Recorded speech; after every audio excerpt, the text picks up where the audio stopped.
Nina had a feeling that something strange was going on at the hospital. Normally, nurses weren't watched so closely, but a recently admitted patient could only be visited at certain times. "Olga, do you know what's happening?" Nina asked her friend, who was also taking care of the patient, Svetlana. "I have no idea. This has never happened before," Olga replied. "There are two big men guarding Svetlana, and no one else is in that part of the hospital. I can't imagine how much money someone paid for all this." Olga found it eerie to walk through the empty hallway. Sure, the rooms for rich patients were usually quiet, but there were always a few people around. This time, however, all the other patients had been moved, leaving Svetlana all by herself. "Honestly, I don't think she's sick at all," Nina whispered. "She's always under sedation." Nina had once asked the head doctor, Konstantin Sergeyevich, about it, but he had just glared at her angrily and acted like he didn't hear her. The next day, he warned her not to be too curious if she wanted to keep her job. Nina didn't know what to do. She was a single mom, raising her 7-year-old daughter on her own. The extra money from working at the clinic was important to her. She knew Konstantin was right, it wasn't her business, but Nina's conscience kept nagging at her. She didn't want to believe they were doing something bad to Svetlana. That's not what nurses were for. Olga was in a similar situation. She was raising 2 teenage boys alone, and she was also worried about Svetlana, the mysterious patient no one could get near. Together, Nina and Olga came up with a plan. Olga would sneak into the doctor's office to check Svetlana's medical records. Nina decided she wouldn't give Svetlana sedatives for one night and would try to talk to her when the guard left late at night. Nina felt a little better as she headed home, even though she had stayed at work longer than usual and wouldn't get paid for the extra hours. The head of the department always said it was no big deal to work late, claiming he was doing them a favor by giving them such a good job. In reality, Ilya Evgenievich picked the most capable and hardworking employees, people who had no other options. Where could you go if you were the only one supporting your family? Nina never imagined she would end up alone with Igor. They had gone to school together, and following her grandmother's advice, she had carefully chosen Igor as her future husband. She wanted to make sure he was serious about marriage and having children. "Why are you always testing me, Nina? What matters is whether I love you," Igor would say with a smile. He was tall, had curly hair, and bright eyes, while Nina was petite, with blue eyes and a cheerful smile. "Love is important, but besides my grandmother, I have no one else. She's very ill. I want to choose someone for life, someone who will always be there," Nina replied. "You can't choose children, but you can choose husbands," she said. "Wow, you're smart and sensible. Go ahead and keep testing me," Igor said patiently. He introduced her to his parents, who turned out to be nice people and engineers. They liked Nina and appreciated her seriousness. During her first visit, she impressed her future mother-in-law by helping prepare lunch. Nina's grandmother was thrilled when they got married and even learned before she died that they were expecting a grandson. But after their daughter Natasha was born, Igor changed. "What did I suffer for? I wanted a son, not to spend money on a girl," he said, breaking Nina's heart. Her pregnancy had been tough, and the doctors warned her that she might not be able to have more children. Igor found out about this too. "What do you mean? She's our daughter, a child of love. I know we won't have more kids, but we'll have grandchildren someday," Nina said. "Are you sure you'll even have more kids?" Igor replied cruelly. Nina felt anxious, but didn't push him. Soon after, Igor started having affairs. His parents also stopped caring about Nina when they realized Igor didn't plan to stay with her and was thinking about divorce. No one directly insulted her, but everyone acted like she didn't exist, even towards Natasha, who was ignored by the whole family. "Why did you marry me in the first place?" Nina asked Igor after he announced that one of his mistresses was pregnant and it was a boy. "I thought things would work out with a nice girl like you, but you're not helping my career. There's no dowry, and now you've given me a daughter. That's it, no more kids. Plus, you're boring. The spark we had is gone," Igor said coldly. He told her he was divorcing her to marry Valeria, his new girlfriend. Nina was heartbroken. How could he just throw her away like an unwanted pet? Igor had been dating other women to try to give his parents the son they wanted. How had Nina lived with him and not seen what a terrible person he was? In anger, she slapped him and moved into her room at the dormitory that same week. After selling her grandmother's big house, where she had grown up, she realized city life offered better opportunities for her child, and her job paid more. At first, Igor paid decent child support, but then a friend helped him get a job where most of his pay was in cash. so he started sending her less. Igor stopped visiting or calling, and it became clear that Natasha had only one parent, her mother. Nina was still young, and some men showed interest in her, saying things like, "What have you got to lose now? You're a divorcee with a child." It felt like they thought being abandoned by her husband made her less valuable, but Nina didn't want to get involved with those kinds of men. She believed she could manage on her own and wanted to stay true to her principles. "Nina, you did everything right by marrying well, but you still made a mistake," one man, Victor, said, trying to win her over. "I was young and naive, but I've stayed true to myself, and that matters. Acting with integrity is important," Nina replied, hoping he would understand that just because she had made one mistake didn't mean she would settle for anyone now. "Let me tell you something, women, you can't live alone," Victor insisted, not understanding her at all. He kept saying she had lost her value on the marriage market and should take what she could get. "You're young, but you've already got some issues. If you keep this up, you'll never be happy," he sighed. Nina stopped arguing. Victor got angry and told her to stop being so picky. "You can't change someone's mind if they lack common sense," she thought to herself. The next day, Nina and Olga put their plan into action. Olga found out from the documents that Svetlana wasn't really sick. The head of the department had fake medical certificates with conflicting information ready for any situation. The truth was that Svetlana was being kept in the hospital for some unknown reason. When the guard left, Nina was able to speak to Svetlana. She hadn't given her any sedatives that day and had slipped her a note asking her to pretend to be asleep and that Nina wanted to help. "Listen, you're not sick at all. You're being kept here for some unknown reason, and they're heavily guarding you," Nina said, sharing what she had learned. Svetlana, a fragile brunette with green eyes and a short haircut, replied, "Well, now there's nothing we can do. I have nowhere to go." She explained that her wealthy father had died, and her stepmother was trying to take everything from her. Svetlana felt safer in the hospital than at home because she had almost been hit by a car twice in the past year and had narrowly escaped an attack by thugs. "Your guard just said everything is calm and that he won't be back until morning. Get ready, and I'll help you out through the service entrance. No one will notice," Nina suggested, offering for Svetlana to stay with her in her dorm room. "But I don't have any money," Svetlana said, sounding resigned. "Don't worry, I know a good taxi driver. He's a decent guy. I'll call him," Nina reassured her, encouraging her to act quickly. Nina remembered she had always been told to marry Kolya, but since he was a few years younger, she never took him seriously. A few months ago, she had run into him at a water park while celebrating Natasha's birthday. Kolya had moved to the city and hadn't married yet. He had offered to help her anytime she needed it, and Nina believed he meant it. "Of course, I'll come right away," Kolya said when Nina called him, canceling a trip he had planned and asking a friend to pick up his client. When they were in the car, and Nina explained everything, Kolya said, "This could be dangerous. Let's get Natasha and have you both stay at my place. I have 3 rooms." Kolya mentioned that his brother had become successful, started a business, and bought him an apartment, hoping he would settle down and start a family. "You're probably right. Svetlana's guards do look dangerous, and everything she told me is concerning," Nina admitted, knowing that Kolya was reliable and trustworthy. They stopped by the dormitory, and Nina told her neighbor to act like she didn't know anything. Luckily for Nina, her vacation started that day, giving her 3 weeks off work. The next day, Nina's phone kept ringing. Her neighbors informed her that someone had broken into her room and messed everything up. The head of the department demanded that she come to work immediately, even though she was on vacation, to explain what had happened. "I don't know anything about Svetlana," Nina lied. "And why aren't you home?" her boss accidentally revealed. "Why do you think I'm not home?" Nina asked. But the head of the department just hung up and sent a message saying that if she didn't show up, she would face consequences. 2 months later, after Svetlana's lawyers sorted everything out, the danger was finally over. It turned out Svetlana's stepmother had been anxious because her father hadn't left her anything in his will, and she had planned to get rid of Svetlana. "I don't know how to thank you," Svetlana said to Nina.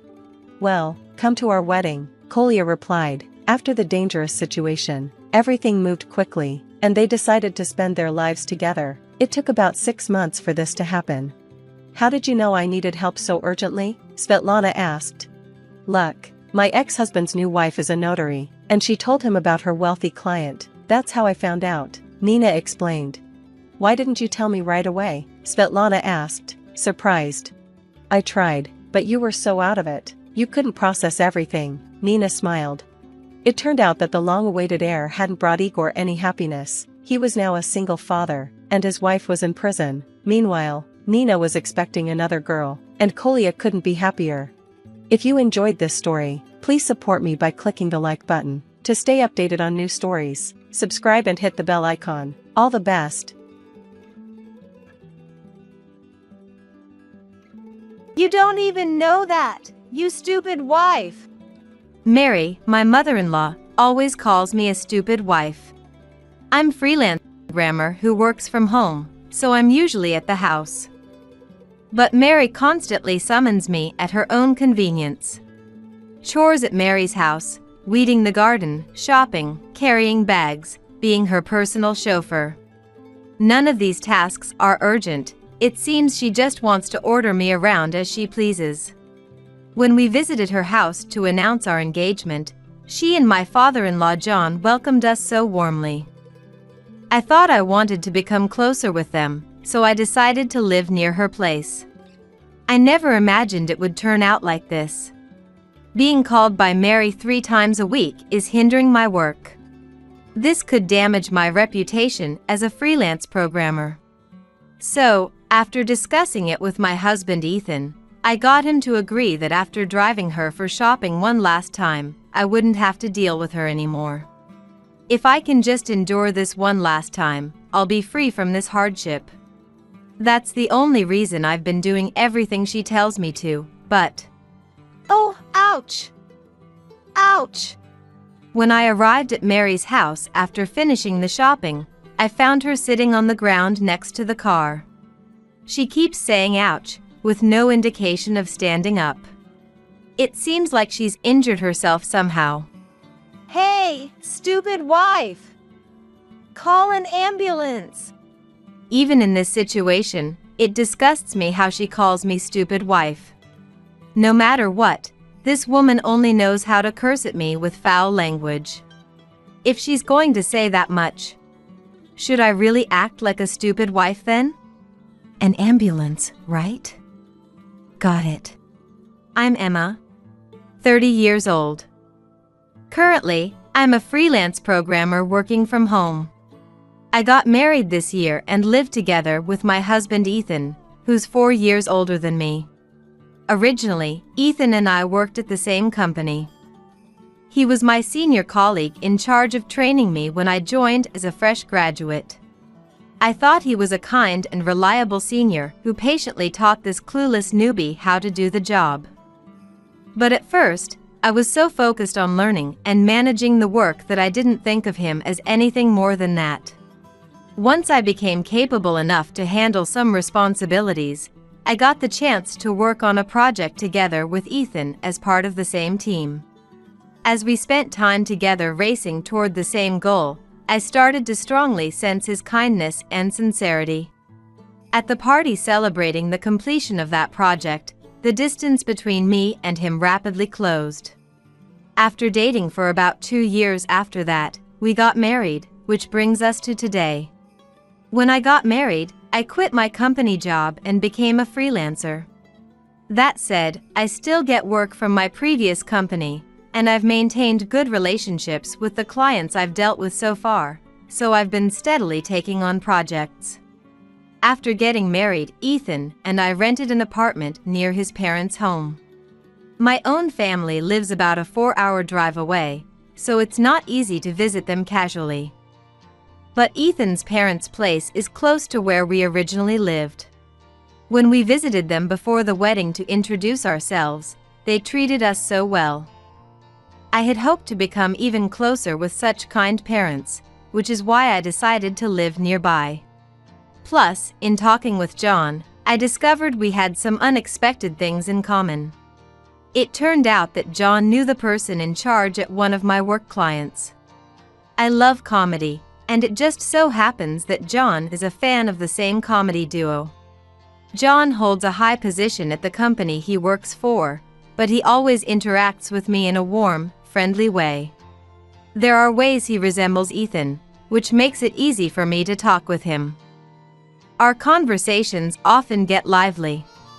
At times like that, I get the feeling that Mary is giving me a sharp look, but no, I must be imagining it. I do intend to maintain a certain level of discretion in our relationship. Or so I thought. But lately Mary has started contacting me a lot. She asks me to do things like pull weeds in the garden, or go to some supermarket that's having a sale on eggs and bring some to her house too. Mary probably thinks that since I'm at home, I have too much time on my hands. I explained that I work from home, but Mary has always stuck to the old ways of doing things and seems to have trouble grasping the concept of remote work in this day and age. She often says, "You're at home all day, aren't you?" Even though I'm at home, I set work hours just like when I was employed at a company, and during that time I focus intently on getting my work done. If I'm in danger of missing a deadline, I have to work at night too, just like overtime. When multiple projects pile up, it gets hectic. So it's a real problem when she suddenly says things like, "Come pick up some vegetables at my place right now." I've explained many times that I'm working the same as if I were going to an office, and I've declined. But it's as if she's not even listening to what I say. She keeps saying the same things every time, and the frequency of her calls is only increasing. Maybe she's getting desperate because I'm not doing what she tells me to. But I want to do my job properly too. As a freelancer, that's what my reputation hinges on. However, Mary wasn't about to give up so easily. When I refused, she started barging into my home with her tea-drinking friends from the neighborhood in tow. "You never come over, so I brought these to you. Look, I brought all these vegetables. They're wilting a bit since you never come to get them, but you can still eat them, right?" Saying this, she dumps a huge pile of half-rotten vegetables at the entrance and lingers there chatting endlessly with the others. "You say you have work, but isn't taking care of the house also a daughter-in-law's job?" Young people these days just don't understand the importance of maintaining relationships. Not cherishing your mother-in-law is no different from being an ungrateful child. Is this what harassment by a mother-in-law looks like? How frightening. Even if you say you're busy, surely you can spare some time to show your face? What's the point of living so close if you don't even visit? She must look down on us. Young people these days are so difficult. 4 or 5 neighborhood ladies stand at the entrance of my home with the door wide open, incessantly screeching like this. I don't know what kind of story Mary told her friends, but having my time wasted like this and being spoken ill of so one-sidedly is more than I can bear. If I had to summarize what these ladies are saying, it basically amounts to do as what she says. In other words, if I don't obey her, this scene will keep repeating itself in the future. I guess I have no choice if I want to avoid trouble. Any work I can't finish, I'll just have to take care of late at night. Steeling myself, I decided to go along with Mary's errands to a certain extent. However, I soon came to regret that decision, realizing it may have been a mistake. Being suddenly summoned with a "Come over to my house" became the norm. She would show up at my place saying, "I made some side dishes for you."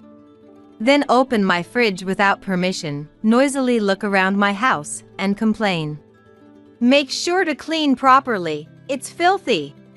I would also get called over to Mary's house and be made to pull weeds in the garden, do dishes, and clean her home. Furthermore, since Mary doesn't have a driver's license, she would constantly call me to bring the car and use me as her personal taxi. The destinations varied, from nearby supermarkets to distant shopping malls. Mary would get in the car and simply state the destination. Of course, there were times it was somewhere I didn't know or had never been before. I would ask where it was located or which direction to head in, but "You don't even know that, you stupid wife." She would just hurl insults like that without actually telling me. Left with no other option, I would look it up myself or input it into the car's GPS. When we went shopping like this, she would always buy massive amounts, and I would be ordered to carry her bags. John probably earns a lot, and with just the two of them, they can likely afford to shop that much. But there are plenty of rather expensive pieces of jewelry and things that make me wonder, do you really need that? I think she probably intends to show off to me too.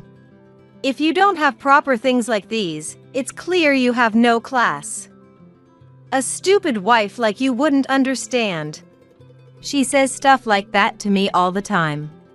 Even though she drags me along to shop with her every single time, she's never once said thank you or given me anything. It's not that I want things like that from her, not at all. I just think it's simply harassment towards me, nothing more. I want to quit this role that has no meaning and is only a loss for me, but I'm sure if I refuse, that gang of neighborhood ladies will come barging in again. I was struggling to figure out what to do when Ethan, who had just come home from work, said this to me while we were having dinner together. "Emma, you've been working a lot lately on weekends and at night too, right? Are you swamped with projects or something?" "It's because your mom has been ordering me around 3 times a week on weekdays." "Huh?" I couldn't take it anymore. I must have been tired too. I got irritated, wondering who he thought was to blame. "For a while now, she's been telling me to do things like clean the yard and come pick vegetables, you know." "Wait, you mean my mom has been telling you to do that?" "Yeah. Even when I say I can't go because I have work, she won't listen. She brings her lady friends over to our house and they complain loudly, saying things like it's a harassment. Every single time, she jerks me around saying bring the car now, and even makes me carry her bags. I can't get any work done during the day." I told him all about Mary's misdeeds, but Ethan had a doubtful expression. Well, that might be understandable. Because in front of John and Ethan, Mary is the very picture of a good wife, wise mother. Just like the ideal image of a wife from the old days, she devotes herself to her husband, holds back, and follows 3 steps behind. That said, it's not like John is some extremely henpecked husband, and since Ethan lived alone for quite a while, he doesn't mind doing housework either. But when Mary is around, she says the men should just sit and does everything herself. By the way, in front of John and Ethan, she calls me Emma, not stupid wife. When it's just the two of us, I'm stupid wife. When the men are watching, she doesn't make me do anything and even puts on airs of looking after me, which I think is amazing. I've never seen someone who can switch between 2 faces so cleanly like that. For that reason, to Ethan, Mary is the perfect mother, always kind and considerate of her family. I thought so too at first, which is why I agreed to live near Mary's house like this. But the reality was different. My mother-in-law had an unbelievably dark side. Still, for Ethan, it probably doesn't feel good to hear his own parent bad-mouthed. And more than anything, Ethan seems to like his mother, so I thought it would be better for me not to say anything, but I want Ethan to understand soon too. "Mom did all those things. You don't believe it?" "No, it's not that I don't believe it, but do you think I'm lying?" "I don't think you lie." Thank goodness. If Ethan had called me a liar here, it would have been grounds for immediate divorce. "Hey, can you tell her to stop? Getting called out on weekdays is really tough for me." "Huh, you want me to tell my mom that?" "Yeah. If I say it, she'll just say shut up, stupid wife, and that'll be the end of it." He still has an expression like he can't 100% believe what I'm saying. But he should understand that doubting me in this situation is the real problem. "Okay. I'll call her now then." "Yes. Please." Maybe Ethan thought that by calling in front of me, if I were lying, I might get flustered. But there's not a single lie in my words, so there's no damage done. Rather, if Mary will quiet down after being scolded by her beloved son, I can easily forgive a small suspicion like that by pretending not to notice. Ethan takes out his smartphone, swiftly operates it with his fingertips, and puts the smartphone to his ear. Oh, hi Mom. Yeah, I'm eating now. Pork sauté today, and no, I wanted to ask you something. I can picture Mary getting all excited over a call from her son. Is it true that you're calling Emma 3 times a week and making her do errands? I'm a bit disappointed that he's phrasing the question like that.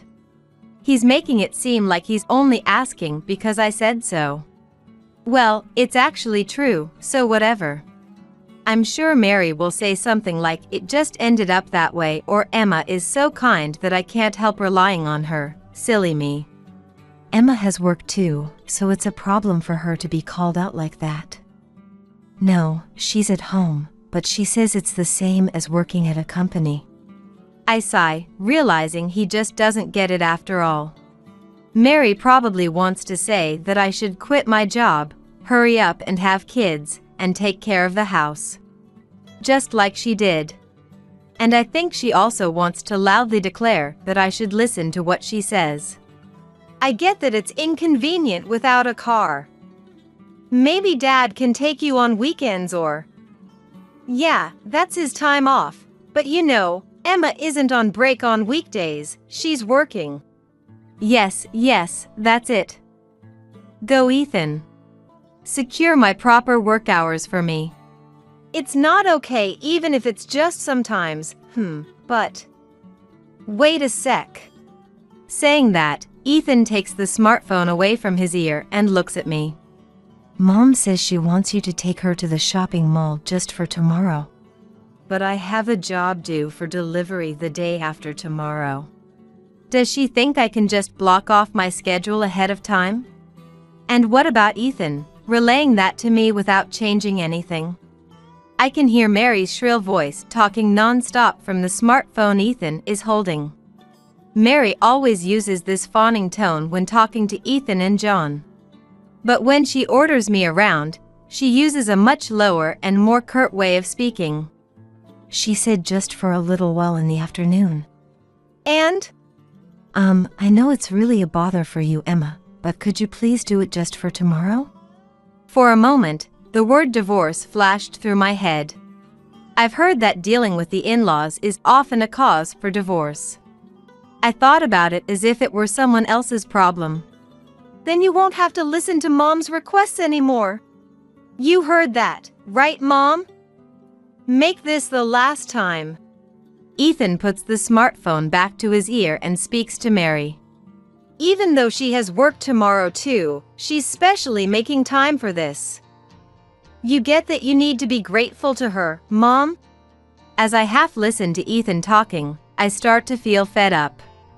In the end, Ethan prioritizes Mary and demands that I work for Mary's sake. It's disappointing. But thinking realistically, if after tomorrow I never have to follow Mary's orders again, that's a big benefit for me. From now on, I can just ignore whatever she says. And even if she tries to force things, I can just toss it all to Ethan to deal with. In the first place, if I got divorced, I'd be cutting ties with Mary too, I suppose. Sorry for deciding on my own, but it didn't seem like the discussion would wrap up unless I made it a trade-off. Ethan, apparently finished with the call, places his smartphone on the table and says this. I'm really sorry. Mom doesn't know much about the ways of the world, and she tends to assume she's always right, so she can be pushy. So I should just do as she says? No, that's not it. Unless we make it so we each get one demand met, we won't find a compromise. I've been compromising and pushing myself all this time. Yeah, you're right. I'm sorry. I understand that Ethan probably couldn't really believe Mary was in the wrong either, but he trusted what I said and talked to Mary for me. I also get that using a trade-off to settle the negotiation can be effective. Still, it feels unreasonable. The feeling that I can't accept it is strong, and I don't feel like saying thank you for resolving this to him. So, what time tomorrow? Oh, around 4, she said. I'll go because I don't want to be accused of breaking a promise, but this really has to be the last time. Yeah, I'm sorry. Thank you. Just looking at Ethan's relieved face irritates me. Why do I have to feel this way? I didn't get married to feel like this. Rather, if I hadn't gotten married, I wouldn't have to feel this way. My thoughts started to spiral out of control, so I consciously stopped thinking about it for a moment. I can think more about the future after I get through tomorrow. I don't want to, but for now, let's just try to overcome tomorrow. As Mary requested, I went to pick her up at 4 p.m. She made me wait about 30 minutes, saying I'm not ready yet. When she finally got in the car, she started mumbling incessantly. Tattling to Ethan, how cowardly! Not even listening to a family request, what an undutiful daughter-in-law! Just staying at home all day, and you exaggerate about being busy. Abandoning someone in need, you fiend! I'm so unlucky to have such a stupid wife. It went on like this the whole time, but if I can just get through today, I'll be free. Since Ethan talked to her, she should know I'm dissatisfied. I don't need to smile at her, so I ignore all of Mary's remarks. After arriving at the mall, I had to carry her bags as usual. But when I decided not to reply to everything, I felt a bit more at ease than usual.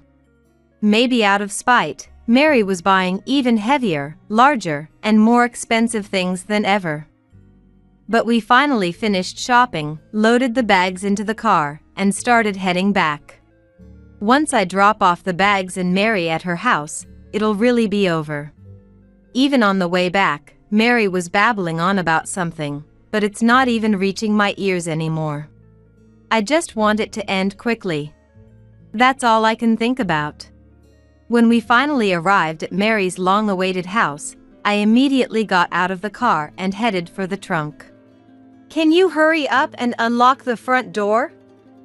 Otherwise, I'll leave it right in front of the door, I said curtly as I got out. Mary was fussing about something, but she probably thought it would be a problem to have the bags left in front of the door. She obediently opened the rear sliding door and got out, or so I thought. Ow! It hurts! A loud sound, and Mary's voice. Wondering what happened, I looked from the back of the car towards the rear sliding door. Mary was sitting on the ground. Ow! Ow! Ow! I walked over to see what was going on. The open rear door, Mary sitting on the ground, and the scattered contents of her bags next to her. Did you fall while getting out? This car! The door! It caught my foot! My bone is broken! Probably out of frustration. Mary is screaming hysterically.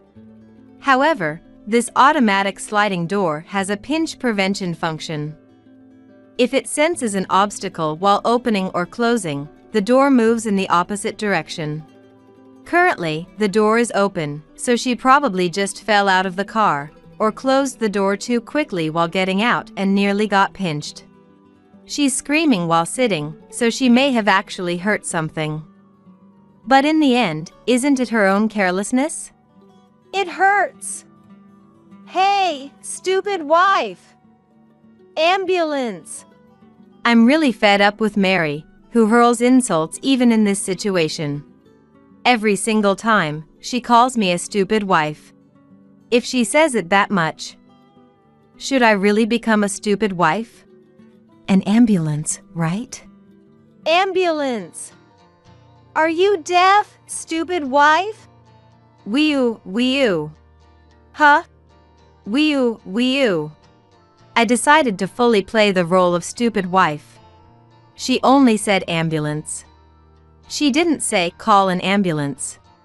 So I just kept imitating the sound of an ambulance. Hey! Wee-oo, wee-oo, wee-oo, wee-oo. Shut up! Enough already! Mary reached for her smartphone that had rolled out of her bag and called the fire department herself to request an ambulance. While waiting for the ambulance to arrive, I kept generously imitating the sound of an ambulance for her. It was a bit amusing to see Mary looking at me like I was some incomprehensible creature. After a few minutes, the ambulance arrived. Mary still couldn't move. The paramedics examined her, immobilized her right ankle, and carried her into the ambulance. Should I ride along too? Of course I don't need an idiot like you. Mary was still screaming, and the paramedics were trying to calm her down. I had no intention of riding along anyway. Are you family? One of the crew members addressed me. It seemed they had decided which hospital to take her to. That person's name is Mary. I'll go to the hospital by my car. Understood. Then please go to this hospital. The name of the hospital was written on the memo I was handed. It was a general hospital about a 20-minute drive from here. After seeing off the ambulance like this, I decided to contact John and Ethan before leaving. They both just finished work, so they said they would head directly to the hospital now. It was close to the company where John works, and for Ethan, he could get off at the station on his way home from work and be there right away. I guess we'll talk when everyone's here. I muttered to myself and got into the car. When I arrived at the hospital and entered the treatment room where the staff directed me, Mary with her right ankle firmly immobilized, John, and Ethan were all there. How horrible! You pinned my leg with the door! As soon as she saw my face, Mary, sitting on the treatment bed with her legs stretched out, started screaming. But with John and Ethan there, her vigor was less than half the usual. Excuse me? It's broken! Take responsibility! I had predicted it would come to this, but I never thought she would bring it up even in front of John and Ethan. Does she seriously believe the claim that I caused Mary's injury will hold up? I looked over at Ethan, and after a big sigh, he opened his mouth. She says it's fractured. Apparently, she twisted her ankle with all her weight on it. My leg got caught in the door. That woman did it. It's your fault I have a fracture. Mom, you got hurt because you twisted your own ankle, right? As Ethan is speaking, his mother butts in, screaming hysterically. If she twisted it, that must mean she failed at getting out of the car and fell, just as I thought. Mary, why are you trying to blame me? It's because you're harassing me. Even if you fell on your own, to say it's harassment from me. Shut up, stupid wife. It's your fault. You're the one to blame. It seems when I'm involved, Mary's true nature comes out. Even though John and Ethan are here, her hidden face is showing. Enough already! John yelled at his wife, who kept screaming. There's no need for Emma to do something like that. Rather, weren't you the one harassing your daughter-in-law? That's not true, dear. That girl, even though she's the daughter-in-law, she never listens to what I say. You, be quiet! Emma, could you tell us what the situation was? It seems John didn't believe his wife's story from the beginning. In that case, perfect. Let's make sure they know everything. Understood. Then, shall we go to the parking lot? I'll explain using the actual car. We asked the nurse in the treatment room to look after Mary, and the three of us headed to the parking lot together. When I saw Mary sitting on the ground, the rear door was open. So either she failed at getting out of the car, or she closed the door too quickly and panicked when it made contact. In any case, she probably didn't stick the landing. I actually opened the rear sliding door of the car to show them. When the door makes contact while closing, it opens back up again like this. It's a safety device installed on automatic sliding doors. I touch the closing sliding door as if pinching my arm in it, and the door's motion stops once, then starts opening again. That's right. If it were an old manual sliding door, that would be one thing, but for it to automatically pinch. She must have fallen while getting out of the car. It's her ankle that's injured, after all. Ethan also says in exasperation. From the looks of it, she was really ordering you around, huh, Emma? Sorry for asking you again today. I have a lot I want to say to Ethan, who's apologizing reservedly, but for now, revealing everything takes priority. If you look at these numerous messages, you'll understand. Far from harassment from me, I was being called so much it was interfering with my work. I open the message screen from Mary on my smartphone. I slowly swipe through, going back through the old messages so John and Ethan, who are peering at my phone, can see. Written there are a slew of abusive words like bring the car, go by that, clean the yard, and stupid wife. What this much? For John, it may have been an unexpected, sudden event. He mutters in a dazed manner. Ethan too says nothing with a surprised expression, perhaps because it's his first time seeing it with his own eyes. By the way, I carried her purchases again today, but I didn't have time to unload them from the car, so the things she bought are here. I open the trunk to show the load inside. It's crammed full of bags. Today, there were a lot of particularly large items, and she had bought brand name goods and jewelry. Got it. Let's head back. John, who had carefully checked the bags, turns back after saying just that. Ethan and I also follow and return to the treatment room where we were before. Where did you get the money to shop that much? As soon as he enters the room, John interrogates Mary. Mary is cowed by his serious expression. A credit card. A card? You used the family card I gave you? Well, there was an ad about a card you can use to withdraw money. I wondered what they were talking about at first, but when I heard ad and card to withdraw money, it clicked. Her father seemed to have realized the same thing. Don't tell me, you borrowed from a card loan. It said I could pay it back little by little. How much did you borrow? No, wait, why would you even? It's probably a considerable sum, I think. Every shopping trip, she was enjoying shopping quite lavishly. I thought John must be making a lot for her to do that, but to think this is what it was. But... Mary stammers in a frightened manner. It was a power move against me, wasn't it? I'm sure Mary herself wasn't thinking about it logically enough to explain it herself. In that case, let me explain it for her. You often said if you don't have good things, it reveals your lack of class. So I think you felt good about flaunting that you could buy things I couldn't afford to buy. And when you told me to take you shopping, your pride wouldn't allow you to not buy anything. At my words, Mary opened her mouth as if to retort something, but no words came out. She just twisted her face in displeasure. In other words, what I'm saying is correct. What the heck were you thinking? John's weak mutter echoes in the treatment room. Mary dropped her shoulders and kept her face down, not uttering a single word. About a month after her injury, Mary became able to walk. After that, I heard she started working at a factory with a company-provided housing facility. Regarding her debt, John apparently demanded that she work to pay back the amount in exchange for him consolidating it and repaying it in full.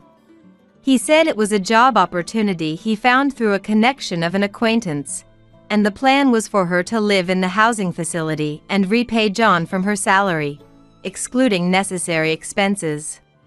If she refused, she'd have to repay it on her own. Furthermore, when he said he would file for damages in divorce, she complied.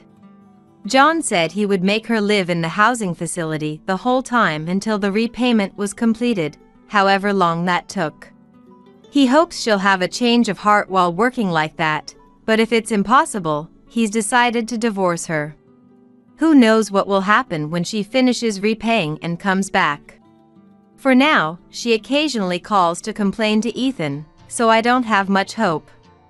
Ethan tries to reason with her and sometimes doesn't even answer the phone, but for her, who has never properly worked before, it seems to be causing considerable stress. She just constantly grumbles. "It's hard, I'm tired, I don't want to feel this way, I hate this and that." As for my relationship with Ethan, which at one point I seriously considered divorcing. After returning home from the hospital, he gave me a deep apology. I was very surprised to see someone apologizing so deeply for the first time in my life, but what surprised me even more was that Ethan was even crying with snot dripping down. "I never thought she was doing such terrible things to you. And yet, I forced you to do as she said, telling you it would be the last time. I'm so sorry for saying that when I had no idea how much you hated it."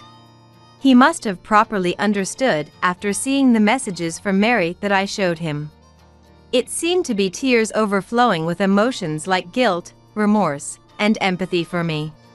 Yes, he is a kind person, full of empathy and compassion.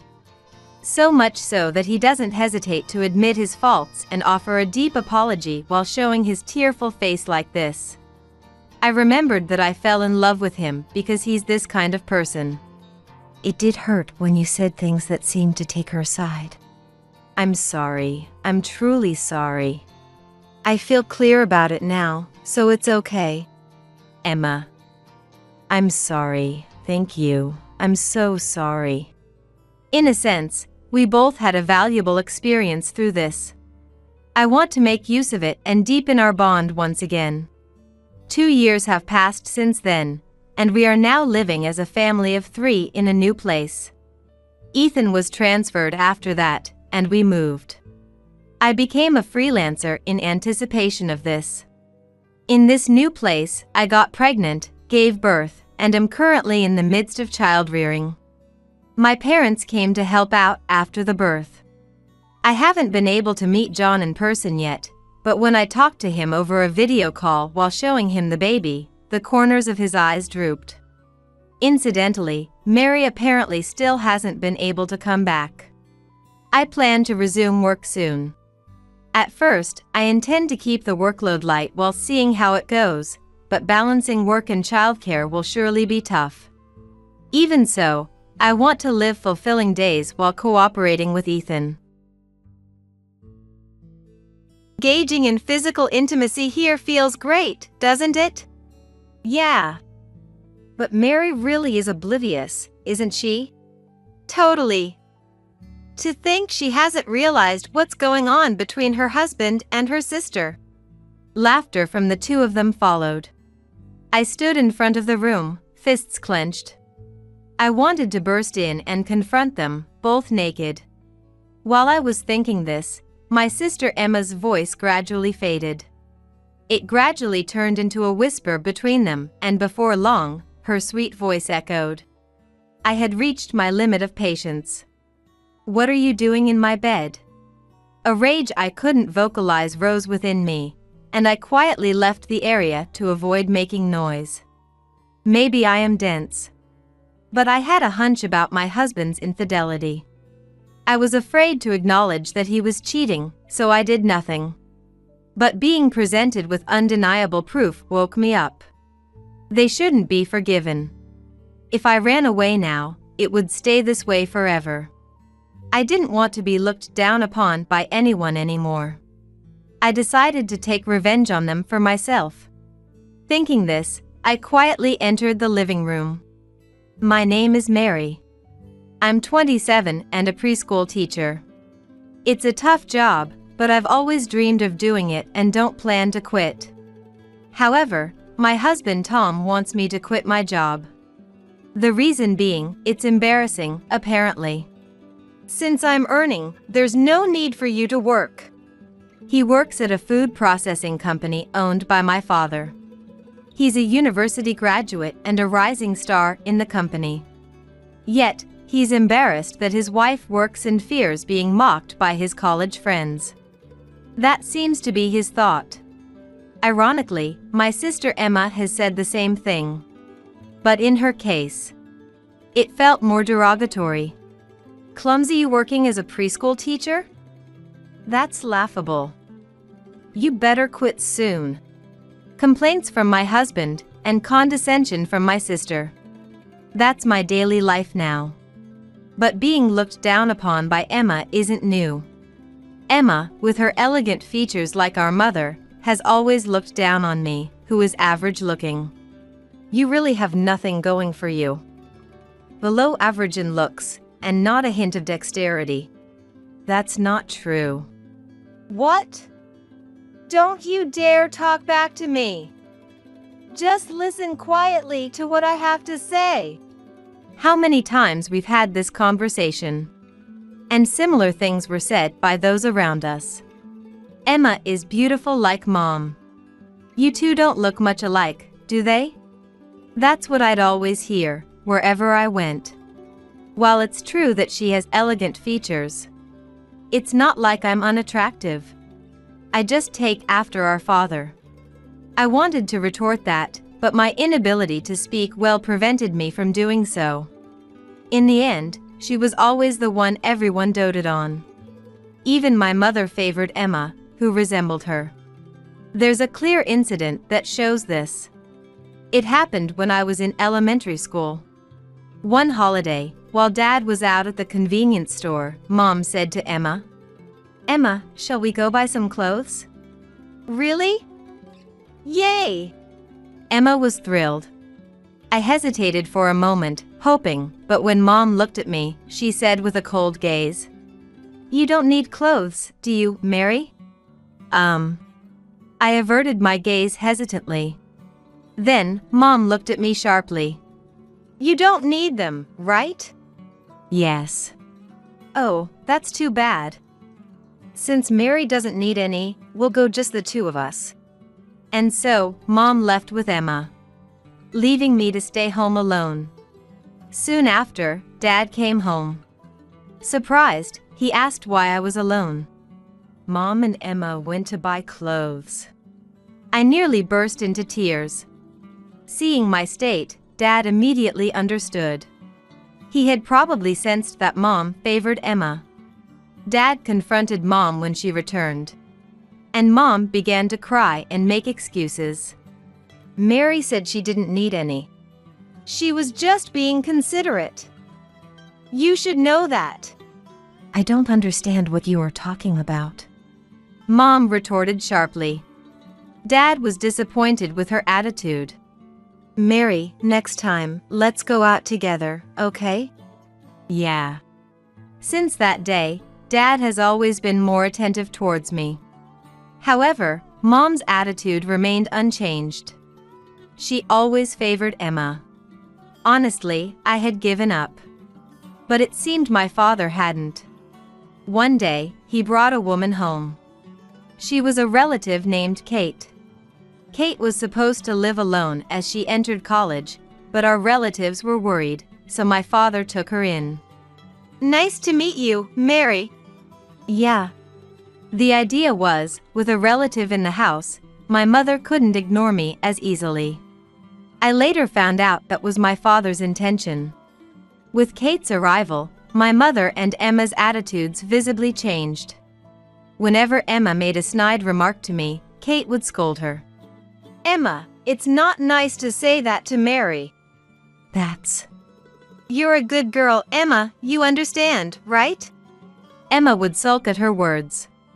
She was displeased but seemed unable to voice her complaints directly. My mother was the same. She was pointed out whenever something happened. For example, when my mother prepared snacks only for Emma, Kate said, "Oh, snacks just for her? No. Mary's is coming up next, right? My mother grimaced at Kate's words. She couldn't say there wasn't any for me. If she did, it might get back to my father through Kate. Fearing that, my mother reluctantly said, Yes, of course. I'm about to prepare it now. Just wait a moment, Mary. Reluctantly, my mother opened the fridge and placed a snack in front of me, just like hers. That's how Kate saved me many times. I often thought it would have been nice if she was my real sister. I was 10 years old at the time and thought so many times. She was 8 years older, a bit of an age gap. But in my heart, Kate had become my sister. And that feeling only grew stronger. Eventually, I couldn't hold back and confided in Kate. Hey, Kate. Can I think of you as my real sister from now on? Of course, she said with a smile. But this angered my mother. You're deceiving Mary, aren't you? Huh? What do you mean? Telling Mary she can think of you as her real sister. What are you after? My mother confronted Kate harshly. Of course, Kate had nothing to feel guilty about. She responded calmly to my mother. But the situation turned when my mother said, Kate, you're having an affair with my husband. What? That's not true at all. Don't lie. You're Joe's mistress. That's why you, trying to make Mary your own daughter. My mother berated Kate. And her voice was loud enough for the neighbors to hear. Of course, there was no truth to my father having an affair with Kate. But it did affect how we were seen by those around us. Indeed, rumors spread in the neighborhood that Kate was my father's mistress. Reluctantly, my father had to send her away from our home. Once Kate left, everything quickly went back to how it was. But there was one change. My parents' relationship worsened. Bringing a mistress into our home is the lowest of the low. I've told you many times, Kate is. She's a relative, right? I'm tired of that excuse. My mother turned away. My father seemed at a loss. With her gone, the hostility towards me intensified. Unable to bear it, I decided to leave home as soon as I graduated high school. After that, I worked part-time jobs while attending community college and then obtained my preschool teaching certificate. Even after becoming a preschool teacher, I continued to stay away from home. Going home meant facing snide remarks from my mother and Emma. I was concerned about my family's company. But with Emma there, it shouldn't be a problem. Feeling bad for my father, I told him this over the phone. He simply said he understood. It seemed he understood my feelings. Relieved, I devoted myself to my job as a preschool teacher. Years passed, and then one day, I received a call from my father. Mary, do you have someone you're thinking of marrying? What's this all of a sudden, Dad? Well, actually, my father's story went like this. Not long ago, he went for an annual physical examination. Though he wasn't found to have any illness, a relative who went with him was diagnosed with something. That's when my father thought about the need for a successor for his company. The company needs a successor. My father's company was started by my grandfather. Furthermore, it grew to its current size with the help of relatives. However, it's not a family business. It's just that it has been supported by relatives. Meaning, if something happens to my father, someone must take over the company. Naturally, there are options for a capable person to become the president, but my father wants his own child to inherit it. So, marriage, huh? Emma can't be trusted, but how about you, Mary? With one of our capable employees? My father's voice sounded unusually serious. He seems quite concerned about the annual physical examination. Then I'll just meet him, that's all. Okay, then the schedule is. It seemed my father had already decided on a schedule. Eventually, I agreed to meet someone from the company as my father suggested. I thought I'd just meet him and then find a way to decline politely. But my plans were thwarted because my mother started pushing for the marriage. For some reason, my mother encouraged me to get married. This is a good opportunity for the introverted Mary. There's no reason to refuse, is there? But, do you have someone else in mind? I had no choice but to remain silent at my mother's questioning. Unable to refuse, I ended up dating him. I'm sorry. My mom is quite pushy. No, I'm more than happy to be with a beauty like you, said Tom, the man I was introduced to, with a smile. I returned a forced smile. He's kind, and according to my father, he's a fast-rising star in the company. I'm not sure, but is this what marriage is like? People around me always praised Emma, so I was hardly ever complimented myself. But he called me beautiful. Even if it was just flattery, I might not meet someone like him again in the future. So, I thought maybe I could marry him. And I married Tom. We started living together at my parents' house, as my father wished. I didn't like it, but Emma was living alone. I only had to endure my mother. So, I thought. But I soon regretted my naive judgment. As soon as we got married, Tom's attitude changed drastically. Quit your job as a preschool teacher. Why? I love my job. I'm going to succeed and become the president. It's embarrassing for the wife of a future president to work. His tone was gentle, but what he said was quite harsh. Don't work like a poor person. Act like a wealthy one. I felt like I could see through Tom's unspoken feelings. My affection for him quickly cooled. Within a few years, I felt nothing for him. That's why our marriage was full of misunderstandings. Now, we just think of each other as roommates. Even though we're only technically a married couple, I can't let Tom do as he pleases. On the other hand, if he's cheating somewhere, I wish he would just do it. If I could catch him cheating, I could end this relationship immediately. But thinking this way might mean I've completely lost any affection for him. Even though I think this, I'm afraid to make it clear. I was caught between these conflicting feelings. In fact, he would sneak out occasionally. If I investigated his behavior, I'm sure I'd catch him. Yet, I did nothing. On a certain holiday, I decided to go out in the morning to buy things for the childcare center's play. I'll be back by the evening. What about your dad and mom? Dad's working on his day off. Mom went out shopping with a friend. I was sure because I saw them off. When I said that, he nodded reluctantly. So, it's just me then. That's right. Take care of the house, please. Yeah.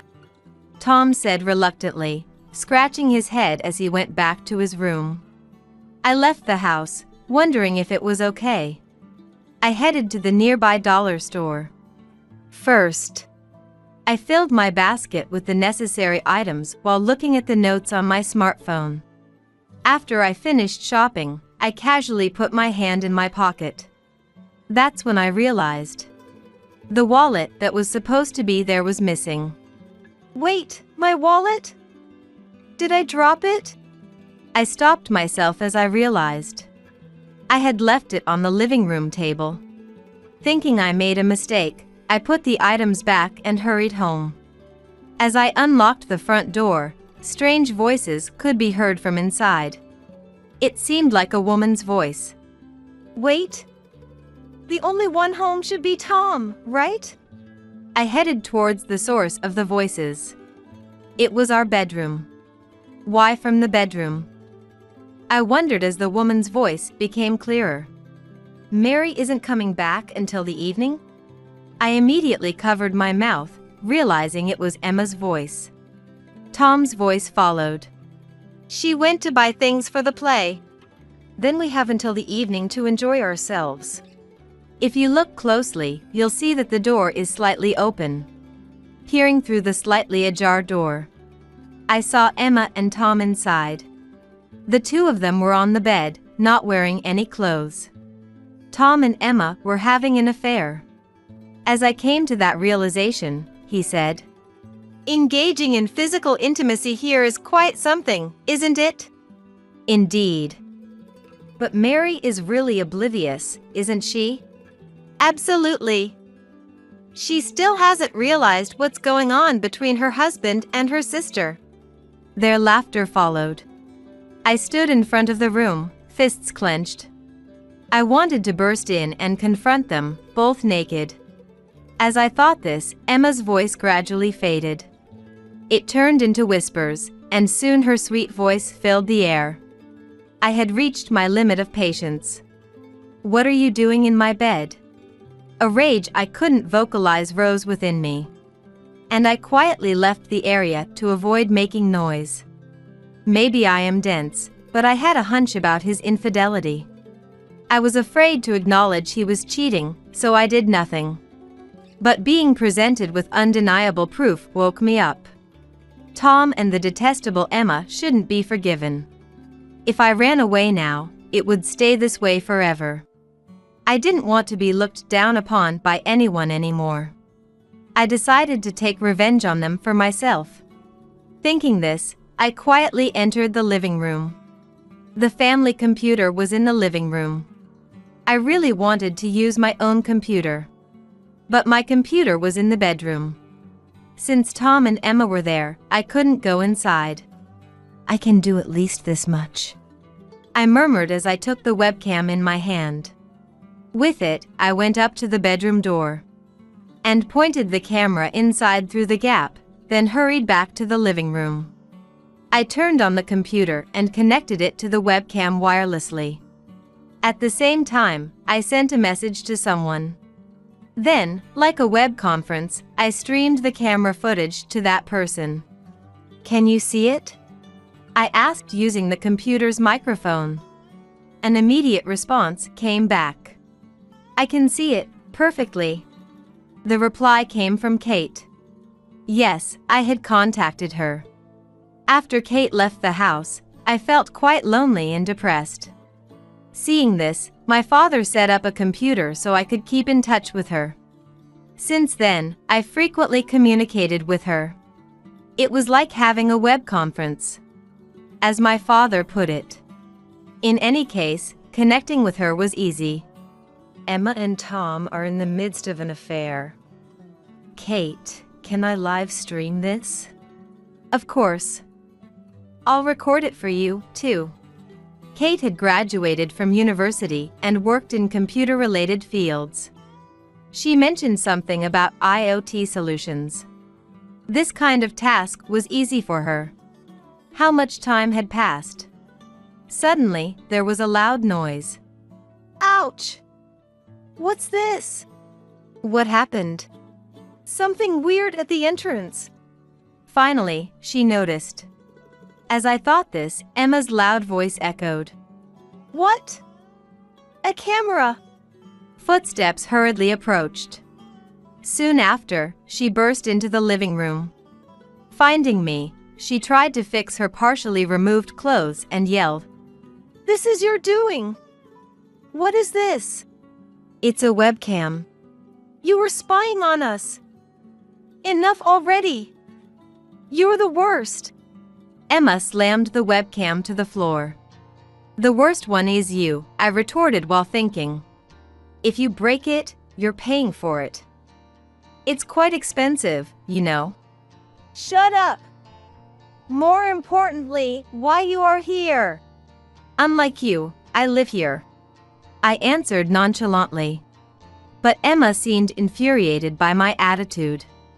That's not what I mean. You know that. She raised her voice. I replied indifferently. I just answered your question.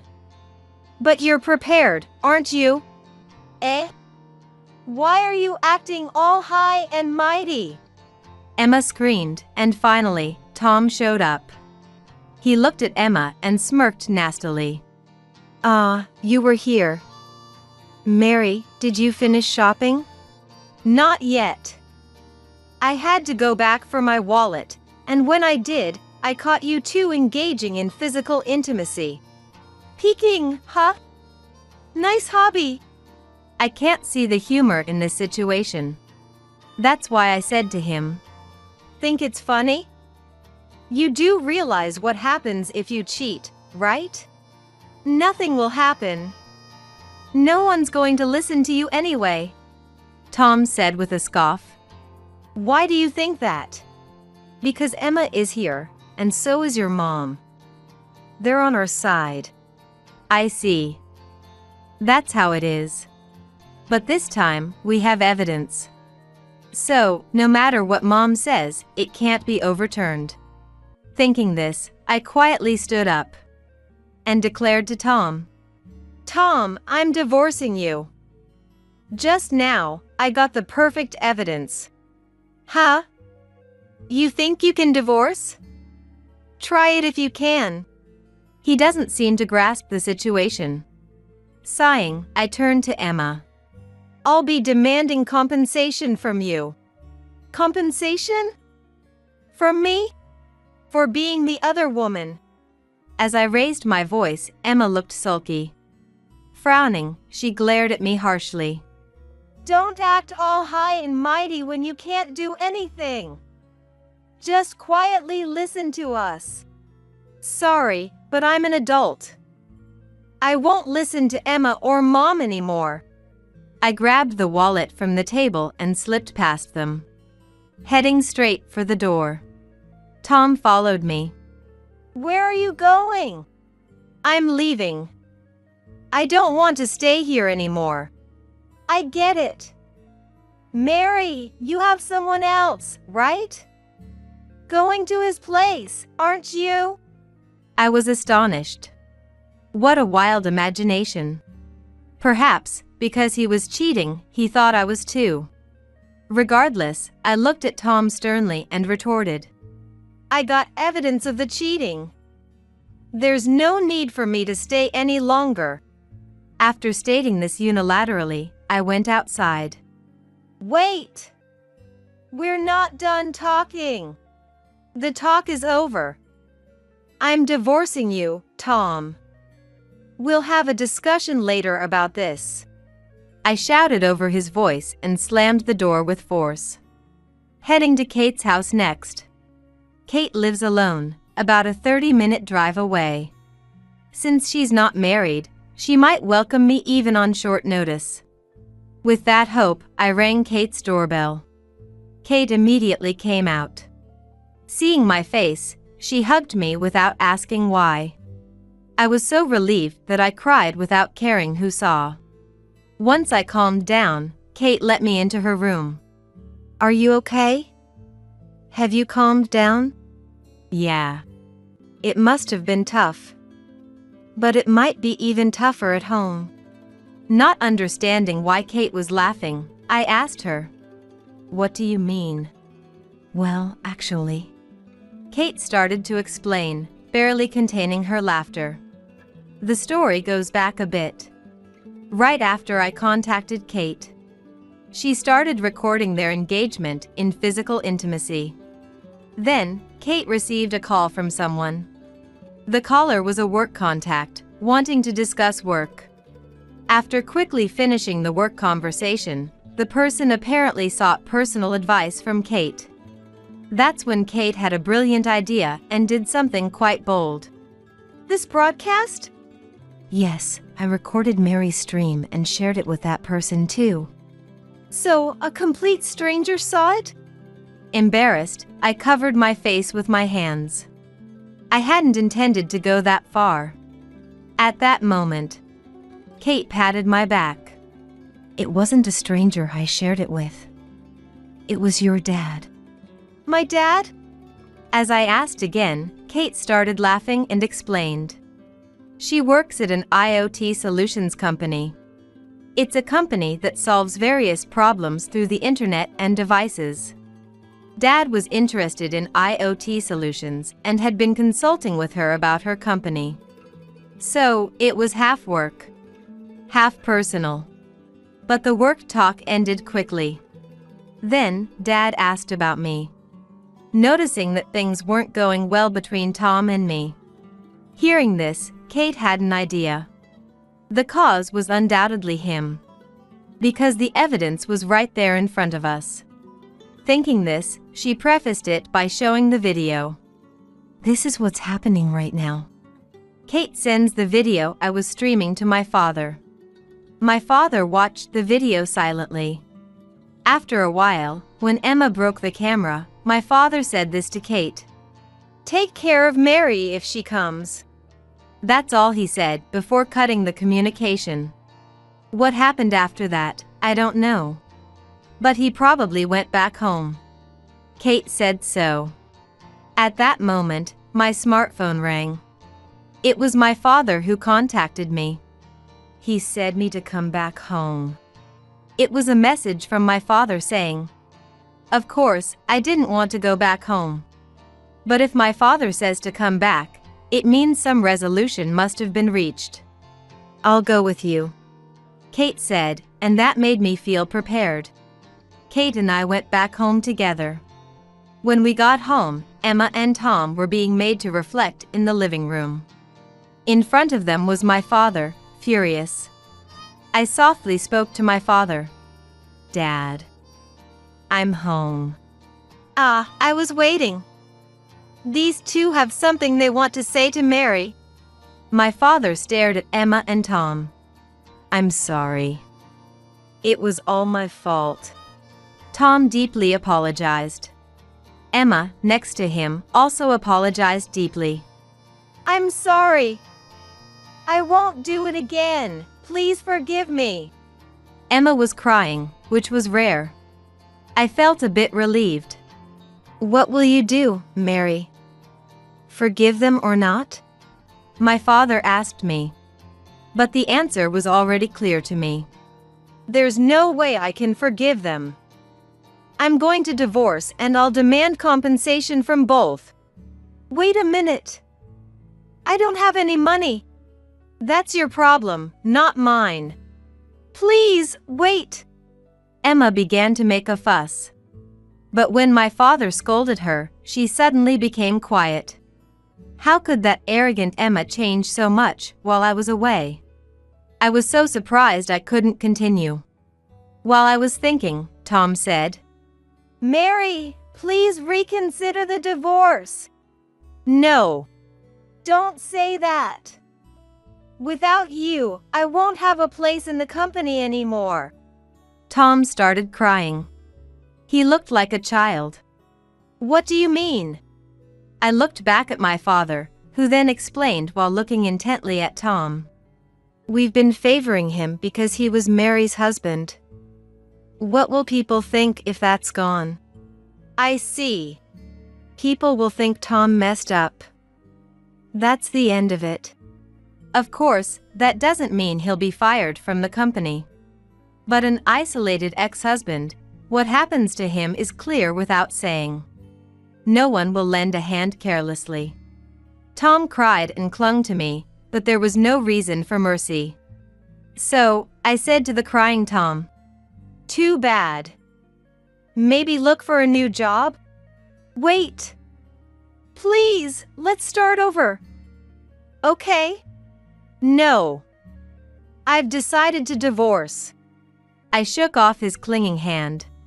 The moment I did, he collapsed on the spot. After that, the video of engaging in physical intimacy became the deciding factor, and Tom and I officially divorced. Of course, with clear evidence, I could demand a hefty compensation.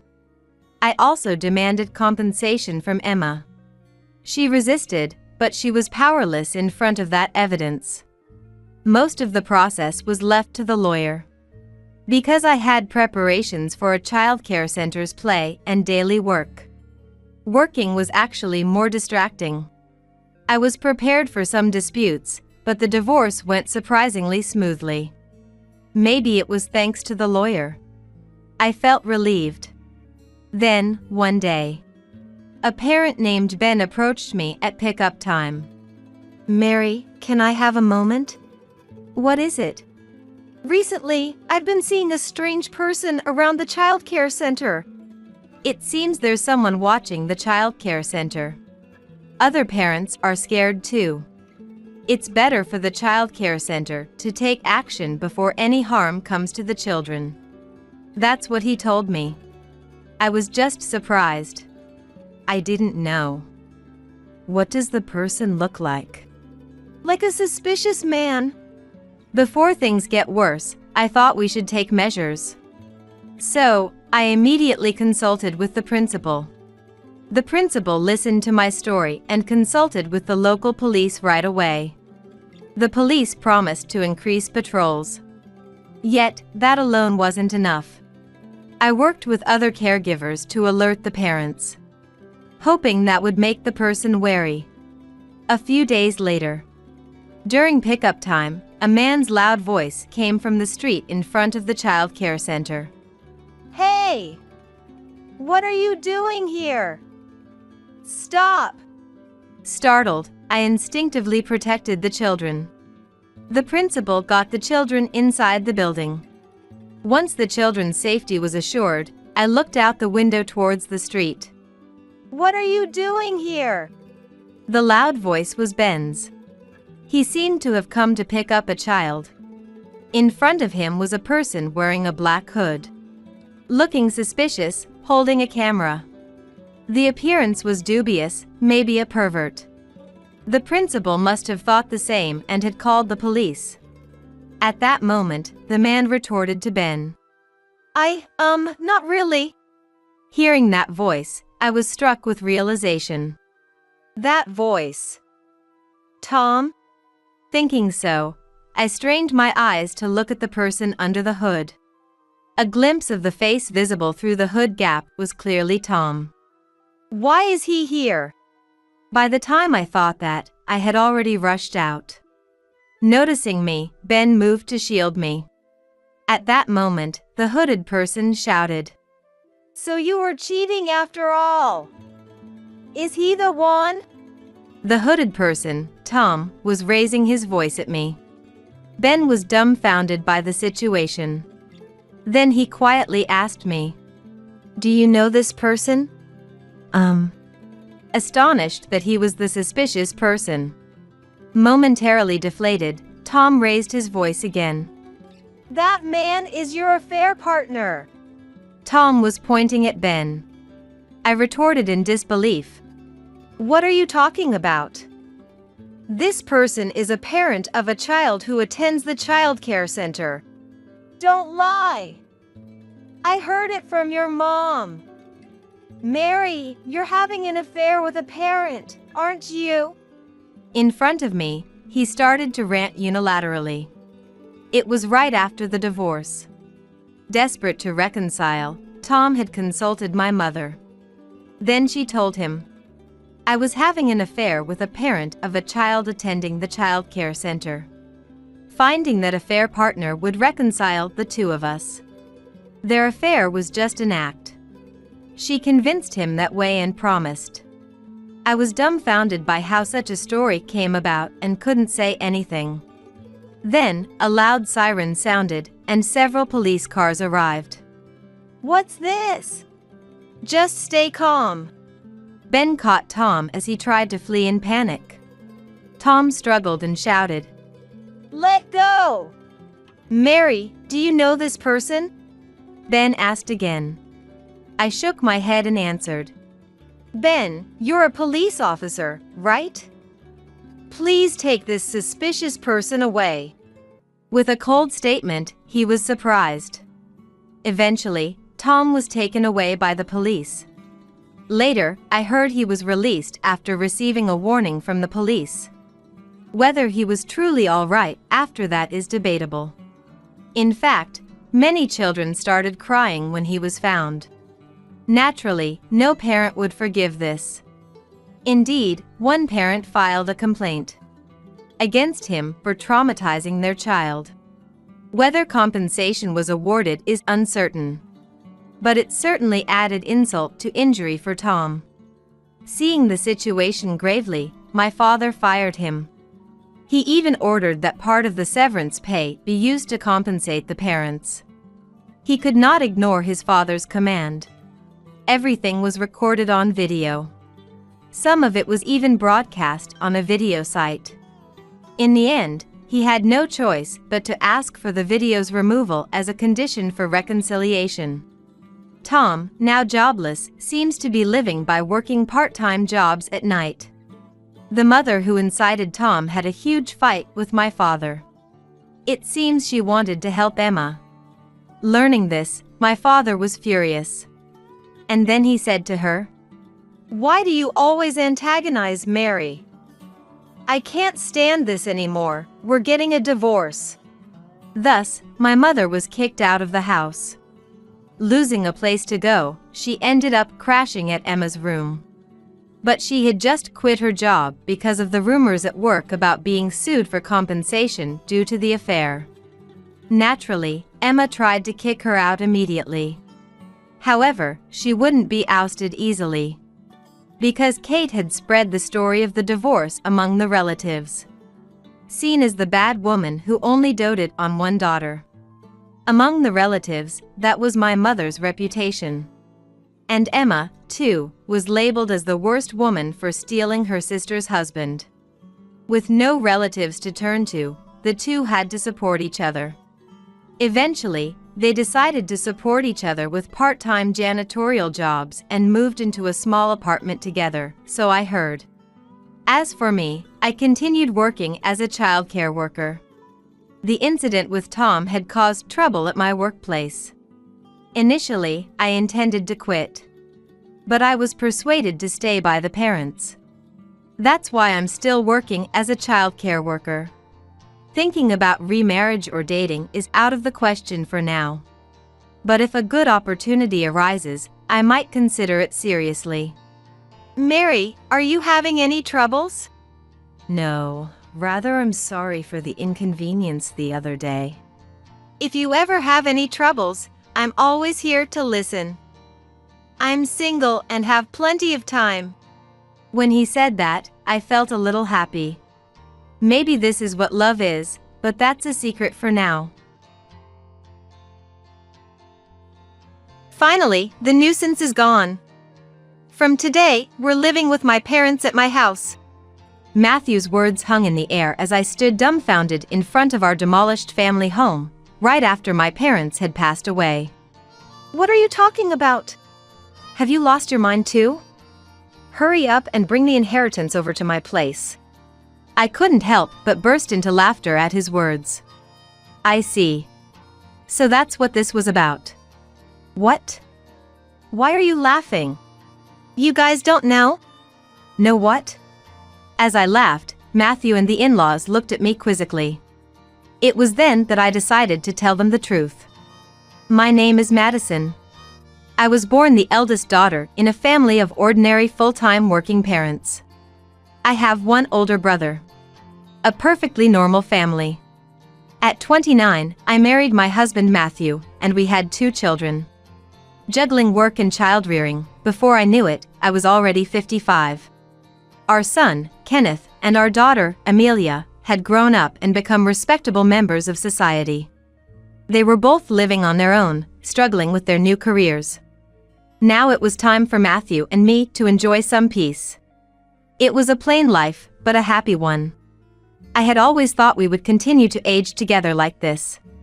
But then, one winter day, everything changed. Dad was in a traffic accident and passed away suddenly. He was only 72 at the time. Our family was engulfed in sorrow, especially since Dad had been so healthy.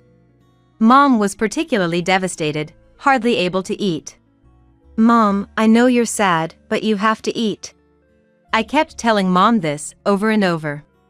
"I know, but I just don't have an appetite. It feels like there's a lump in my chest." My brother and I thought Mom was just going through a rough emotional patch, so we watched her for a while. But then, Mom's weight started to drop rapidly in just half a month. Worried, I decided to take her to the hospital. What? Cancer? I was stunned when the doctor diagnosed Mom with cancer. It was advanced and inoperable, and she only had about a year left. I hadn't been able to do enough for my parents yet. Just when I thought we had only lost Dad, now Mom was going through this. I was even more devastated than when Dad passed away. But there was no time to stay sad forever. My brother lived far away and couldn't be relied upon. So, it was up to me to help Mom. I immediately told Matthew that I wanted to live with Mom. I couldn't leave Mom alone, both emotionally and physically, in her illness. But Matthew's reaction was not what I expected. What? We just finished the funeral, and now I have to deal with your parents again? Matthew said this with a sigh, sounding annoyed. You don't have to say it like that. Isn't it enough to just drive her to and from the hospital? Why do we have to live together? I think she'll feel lonely. If it's not okay, maybe I can live at my parents' house for a while? I suggested. Then, Matthew said indignantly. What? And who's going to take care of my meals then? I'll come over to cook, of course. What about cleaning? Laundry? Who's going to do all that? I was rendered speechless. I intended to do what I could, but I couldn't handle everything as usual. His pointed remarks hurt. I couldn't argue back if someone said that my desire to help and nurse Mom was just my selfishness. I knew Mom would probably hesitate and insist that everything should stay the same. But I desperately wanted to show my filial piety. Fine, but I'm not helping with anything, understand? Matthew grudgingly said this to me, who was silent. Although his attitude was arrogant, he had ultimately given in. I'm sorry, and thank you. Even though I thought he was being quite terrible, he had agreed to my request. I held back my desire to retort and expressed my gratitude. Despite the disagreement, Matthew and I started living with Mom at my parents' home. We had been living in company housing provided by Matthew's company. Matthew was an only child. Thomas had expressed a desire to live together, so there were no plans to buy a home, and eventually, we were supposed to live in the in-laws' house.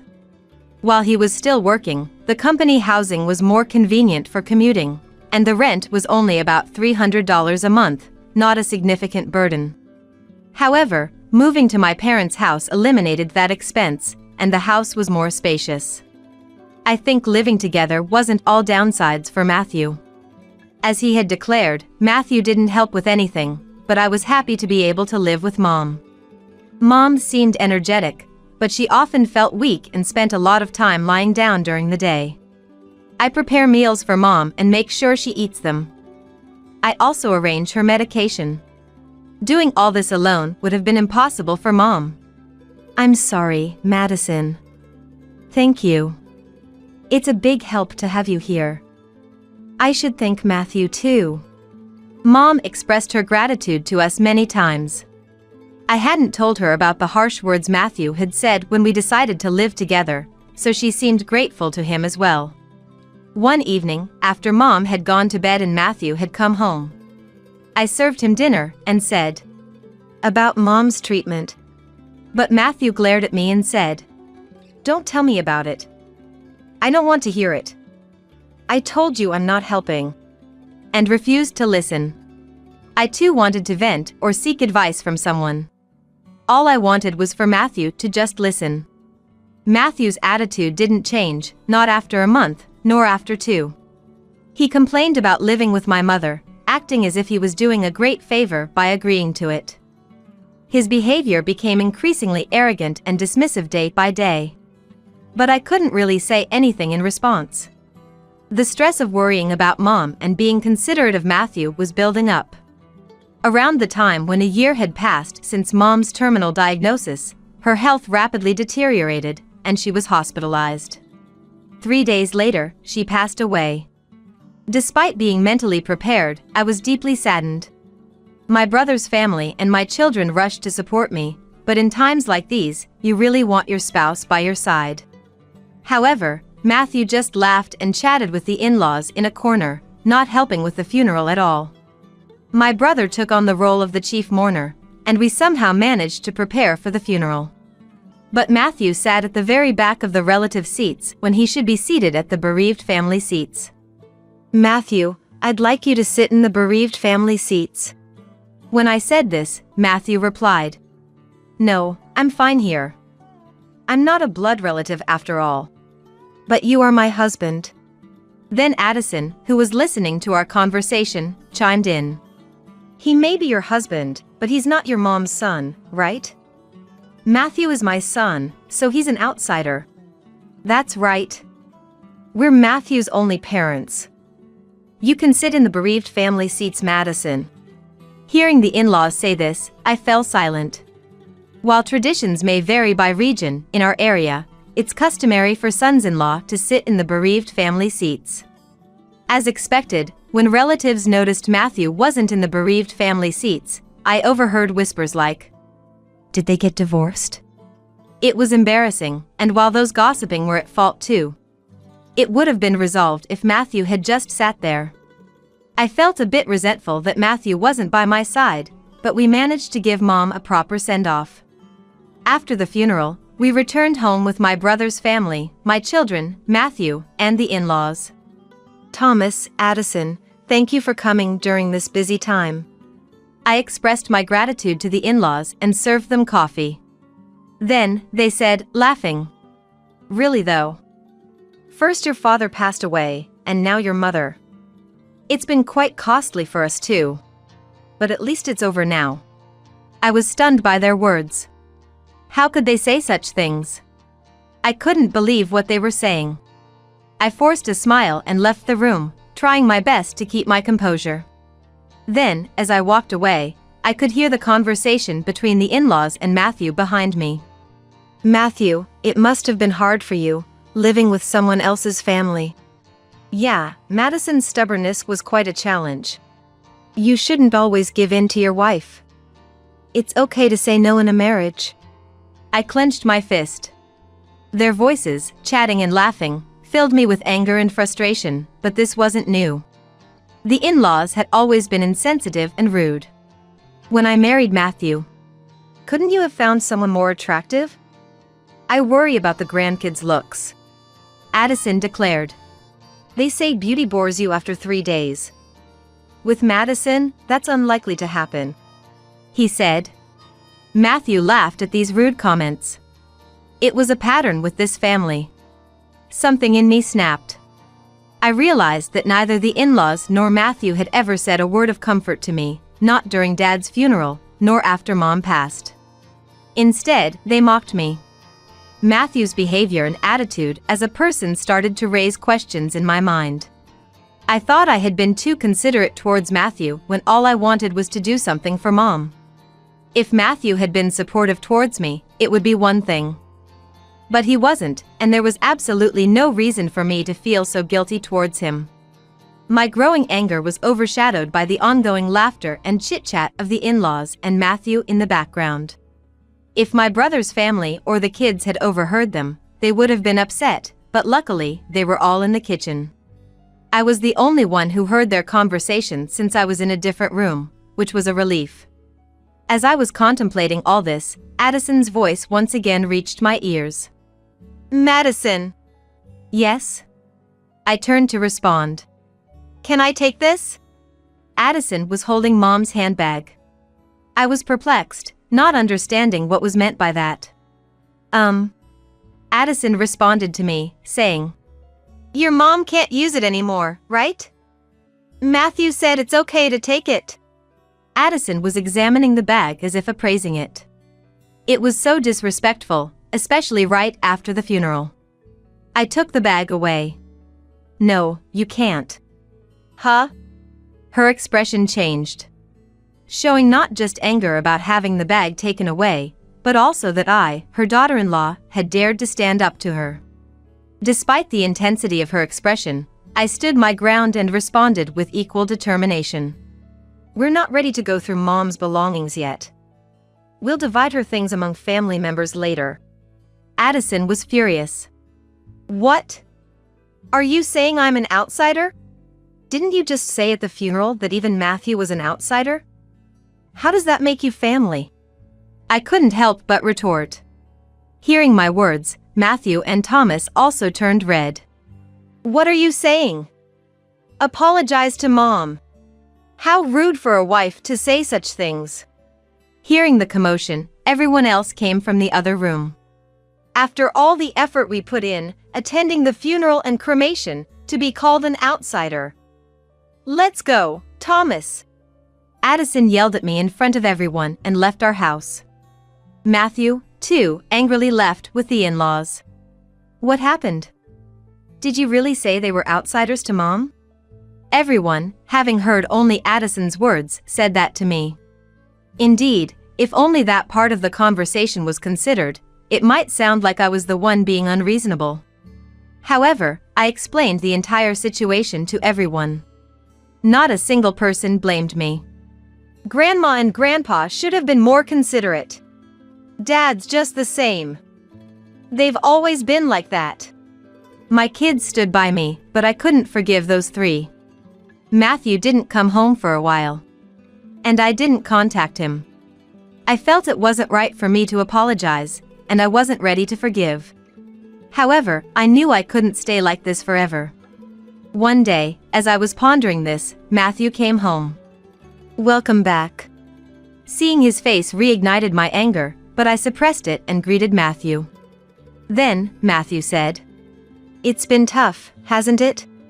His awkward attempt at consolation surprised me. "Take the kids on a trip. It'll be a good change of pace." He handed me travel vouchers. I was speechless. And tears welled up. Maybe the kids had influenced him. But I was happy he went along with it. I immediately contacted my children to plan the trip. Dad did? That's unusual. They were surprised by my suggestion. It seemed to be genuinely from Matthew. I wonder if Dad feels sorry, I said, smiling. And so, I gratefully accepted the trip offered by Matthew. I'll be going then. Sure. Take it easy. Why not stay at the kids' places while you're at it? Really? I can't be away that long. It's fine. I'll relax at my parents' house, so don't worry about me. Matthew said this as he saw me off. Amelia was happy to have me visit, so before the trip, I went to Amelia's and then Kenneth's place. Since I hadn't been able to visit them while caring for Mom, I helped them a bit with household chores, like preparing some meals for them to freeze. Mom, you're not really resting, are you? But it's a big help. Thank you. Both of them were delighted to have my home-cooked meals. This was all thanks to Matthew's suggestion. Then came the long-awaited trip. I spent a relaxing time with my children at our destination. It seemed to heal the fatigue from caregiving and the sorrow of losing my parents. Although I was away for almost a week, both children returned to their homes with bright smiles. It was fun. We should thank Dad once in a while. Yeah, once in a while. But I wonder if he's up to something? Amelia said this with a joking tone. Don't say that. Dad thought about it in his own way. I laughed along with them. I planned to return home and share all these memories with Matthew, looking forward to a happy life together as a couple. But when I arrived home, I was speechless. What's going on? Where's the house? I looked around in disbelief, confirming my location. Despite being in a familiar place, my parents' house was gone. Then, Matthew appeared out of nowhere. The in-laws were behind him. They were wearing smug smiles, while I could only stand there. Matthew, what's happening? I asked Matthew, bewildered. Matthew, with a similarly unsettling smile as the in-laws, said, Finally, the nuisance is gone. Now, it's time to live with my parents at my house. What are you talking about? I replied calmly to Matthew's arrogant statement. Then, Matthew continued.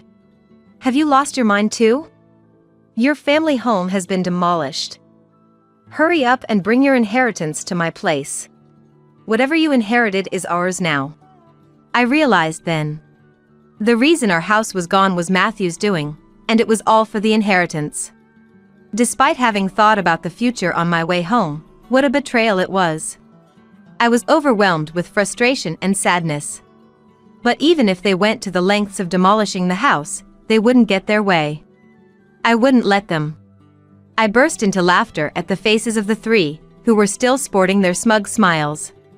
My laughter seemed to confuse Thomas and Matthew, leaving them looking bewildered. What? Why are you laughing?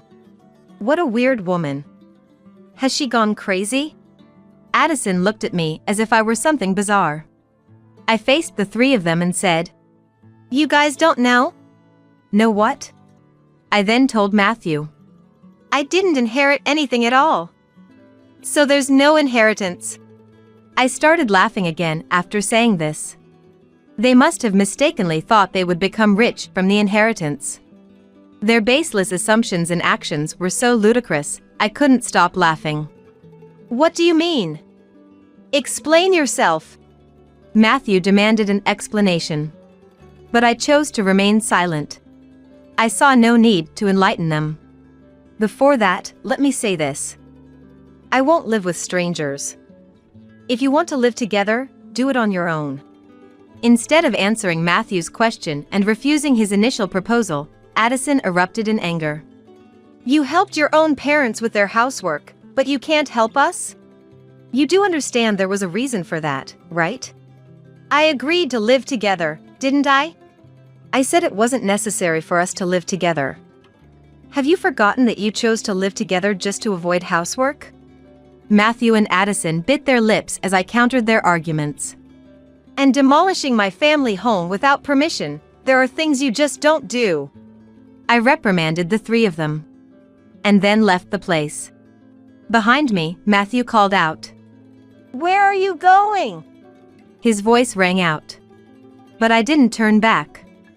I needed to find a place to sleep for the night, and I really didn't want to see Matthew's face. I immediately consulted a lawyer. It's not that easy to just demolish a house. The house was still in Mom's name. As I wondered which company had taken on the demolition, an unbelievable truth came to light.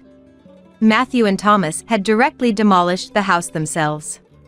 Thomas had asked a friend who worked at a demolition machinery. It rented heavy machinery. It was all meticulously planned. Moreover, they had given me the travel vouchers to get rid of me. I felt pathetic for being so easily deceived and was incredibly angry. "Is there any way to punish these three?" I asked the lawyer with tears in my eyes. The lawyer smiled kindly at me. "For demolishing a house in your mother's name without permission, Matthew can be charged with property destruction, and you can claim damages. Let's start there and get Matthew and his parents to properly apologize." I nodded at the lawyer's words. The lawyer then immediately began the legal process. A few days later, after learning about the situation, an enraged Matthew called me. "What's this legal notice about?" "Oh, you received it? You destroyed an important house, so naturally, you need to compensate." "Compensate? We told you we were moving into our family home. We demolished a house nobody was going to live in. Instead of compensation, you should be thanking us. Now, bring whatever inheritance you have and come back home." Matthew arrogantly retorted. "Thank you for demolishing my house without permission? Don't make me laugh. And as for bringing the inheritance, there's none to bring since I didn't inherit anything." I shouted back at him over the phone. Matthew remained silent. It seemed he was startled by my raised voice, something unusual for me who rarely shouts. The reason I laughed when the house was demolished was precisely this. I had spent a year living with Mom. It was obvious we would have discussed inheritance. I had said to Mom, "I don't need anything. Give it all to my brother." So, my brother inherited everything, including the cash and securities. Instead, he had offered me the house, saying he lived far away and couldn't manage it. If I wasn't going to live there, it could be rented out. And so, I was supposed to inherit the house. Either you and Thomas restore the family home to its original state, or pay the amount specified in the notice. This amount. I'm being generous by offering a settlement. If you can't pay, I'll file a complaint and sue you. I spoke firmly. Sorry. I didn't expect you to be so angry. Of course I'm angry. Matthew started making excuses. He had thought that if my family home remained, he couldn't live with his parents. Thomas, in particular, had been hoping to live together for a long time. He took a liking to Kenneth and seemed to want to live with him. It was Matthew who refused to live together at that time, citing the difficulty of commuting, but the in-laws seemed to be under the impression that it was I who was against it, unaware of the real reason. So, they thought demolishing my family home and taking the inheritance would force me to move in with them. However, hearing this now didn't make it any more forgivable. So, please forgive me. I didn't mean any harm. Dad is remorseful too. If you're truly remorseful, then accept the settlement. I said this and hung up the phone. Matthew kept calling and sending messages, apologizing. If you're sorry, then just transfer the money quickly. I pushed Matthew away with these words. I knew the family home couldn't be restored, but demanding compensation was the only way I could process my feelings. Afterward, I stayed at Amelia's house. My brother's family and my children were aware of the situation. Even though my brother must have been angry about the house being demolished without permission. I won't interfere, but I'll help if you need it. Do what you think is right, Madison. He said. Everyone condemned Matthew's actions and supported me. A month passed without any payment of the deposit or damages. And there was no contact from Matthew. I couldn't rely on Amelia forever. I wanted to get the money and at least establish a stable living situation. Contrary to my wishes, something unbelievable happened. It was revealed to me through Amelia's casual remark. This apron looks like Grandma's, doesn't it? Amelia said this while showing me her mobile phone screen. Upon seeing the screen, I was taken aback. It was a free market app's product page. The apron that Amelia said resembled my mom's was actually a unique one I had made for her. How can this be? That is Grandma's apron. I made it, so I'm sure of it. What? Amelia quickly started checking other pages. The seller seemed to have recently registered, with 0 transaction counts and ratings. There were nearly 30 items listed for sale, and to my shock, all of them belonged to Mom. I immediately realized what was happening. It was Matthew's doing. He was the only one who could have taken Mom's belongings after demolishing the house. I called Matthew right away. What's with that app? App? Matthew responded with an air of inconvenience. Fuming, I didn't let him play ignorant. Don't play dumb. You're selling Mom's things, aren't you? Cancel those listings right now. Then, Matthew seemed to panic. What? No, it's not me. Who else would do such a thing? I'm coming over to get everything back. I hung up and immediately headed to the in-laws' house with Amelia.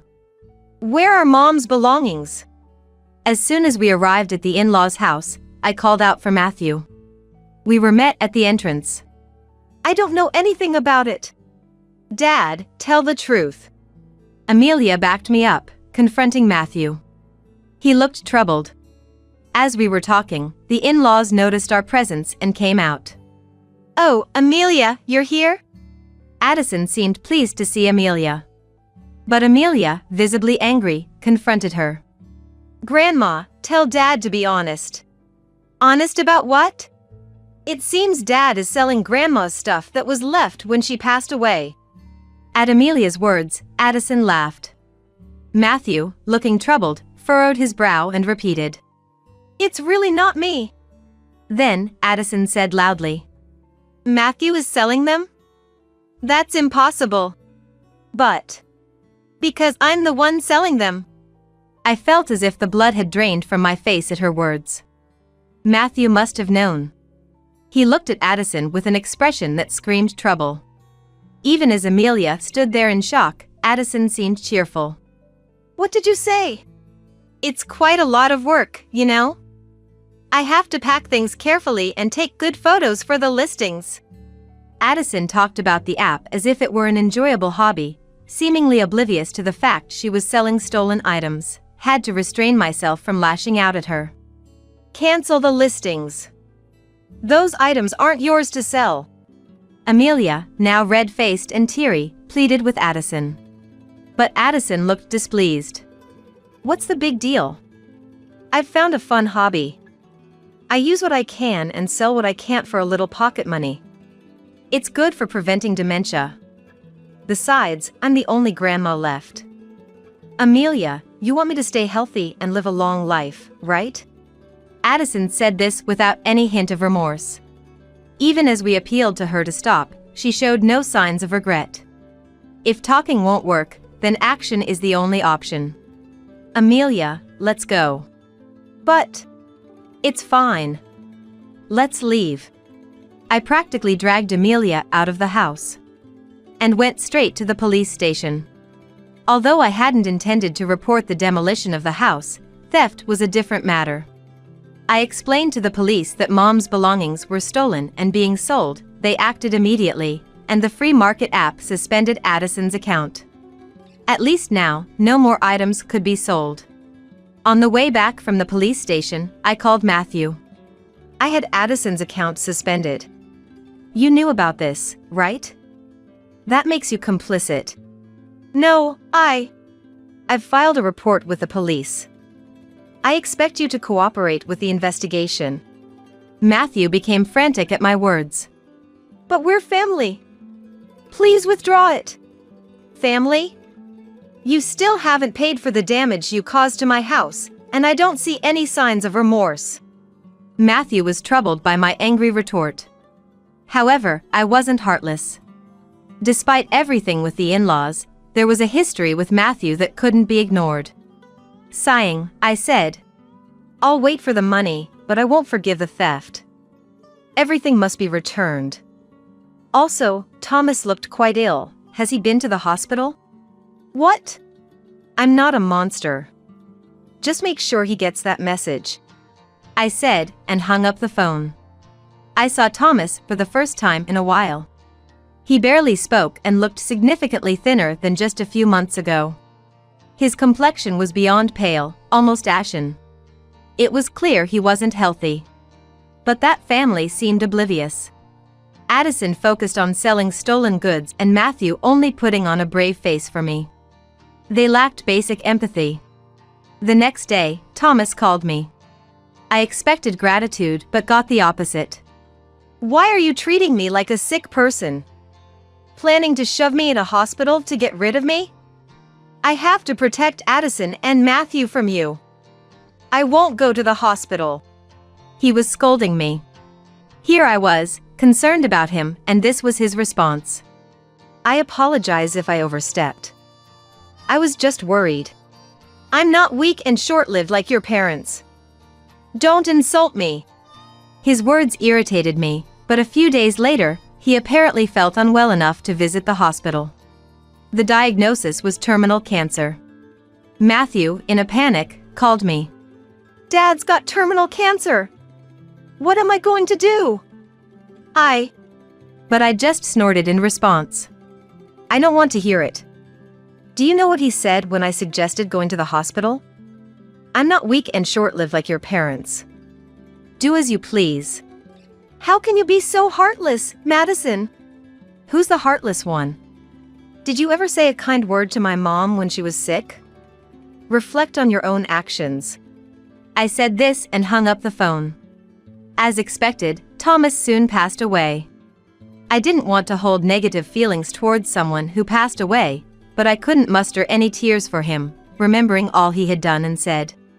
After his funeral, his will was discovered. The man who insisted he wasn't short-lived had everything meticulously planned. The house goes to my grandson, Kenneth. The rest of the estate is to be split between my wife and eldest son. I was surprised to hear Kenneth's name. Thomas had always favored Kenneth and wanted to live with him. Perhaps he hoped Kenneth would live in the house after he was gone. To Kenneth, this might have been an inconvenience. You should renounce the inheritance. you don't need that house. I advised Kenneth, but he was happy to receive it. The inheritance tax was a burden, and there seemed to be no benefit for Kenneth. However, he was pleased, so I decided not to interfere further. Kenneth inherited the house as per Thomas's will. Addison seemed pleased and paid the inheritance tax. He's our heir, after all. It's only natural, she said. Well, that's not incorrect. I was a bit downcast, feeling like I had lost Kenneth, but then something unbelievable happened.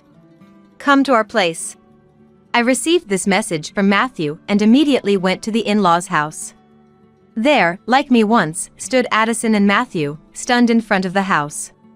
In front of me, on the grounds of the in-laws' house, there was a truck with Matthew's name on it, along with employees. And there, right before my eyes, the in-laws' house was being demolished. What's happening? It's my house. I can do whatever I want with it, right? Kenneth, appearing out of nowhere, watched the demolition of the family home with satisfaction. Kenneth, what are you doing? Stop this right now. Even if I stop them now, it's not like anyone can live here anymore.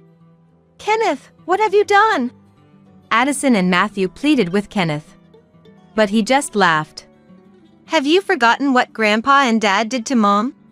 Kenneth! Grandma, did you apologize for what you did to Mom? Kenneth's smile vanished, replaced by a piercing glare at Addison and Matthew. The two of them sank to their knees. The heavy machinery continued to noisily dismantle the in-laws' house. I finally felt a sense of relief. Later, Matthew finally paid the damages and the security deposit using the inherited assets. It turned out Kenneth had recovered the items Addison stole from Mom, and they were safely returned to me. Mom, you have me and Amelia. Don't worry. I shed tears of relief at his words. Addison and Matthew, having lost their home and with no money left, were now back in company housing. Matthew and I left the company housing. And now, returning to it with his mother, they've become the talk of the town. People are wondering what happened. I received such a message from the wife of a colleague of Matthew, who I'm on good terms with. So, I decided to tell her the whole truth, without any deception.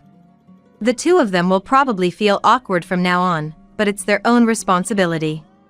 Furthermore, after Matthew's resignation, the two, having lost their place to live, are now forced to economize in preparation for their new home. Occasionally, I'm considering asking my friends about how the two are faring, just for some conversation. Meanwhile, I continued to stay at Amelia's house, but then Kenneth decided to get married. He plans to build a new home. The land where the in-laws' house stood sold for a good price, which was unexpectedly beneficial. Mom, come live with us.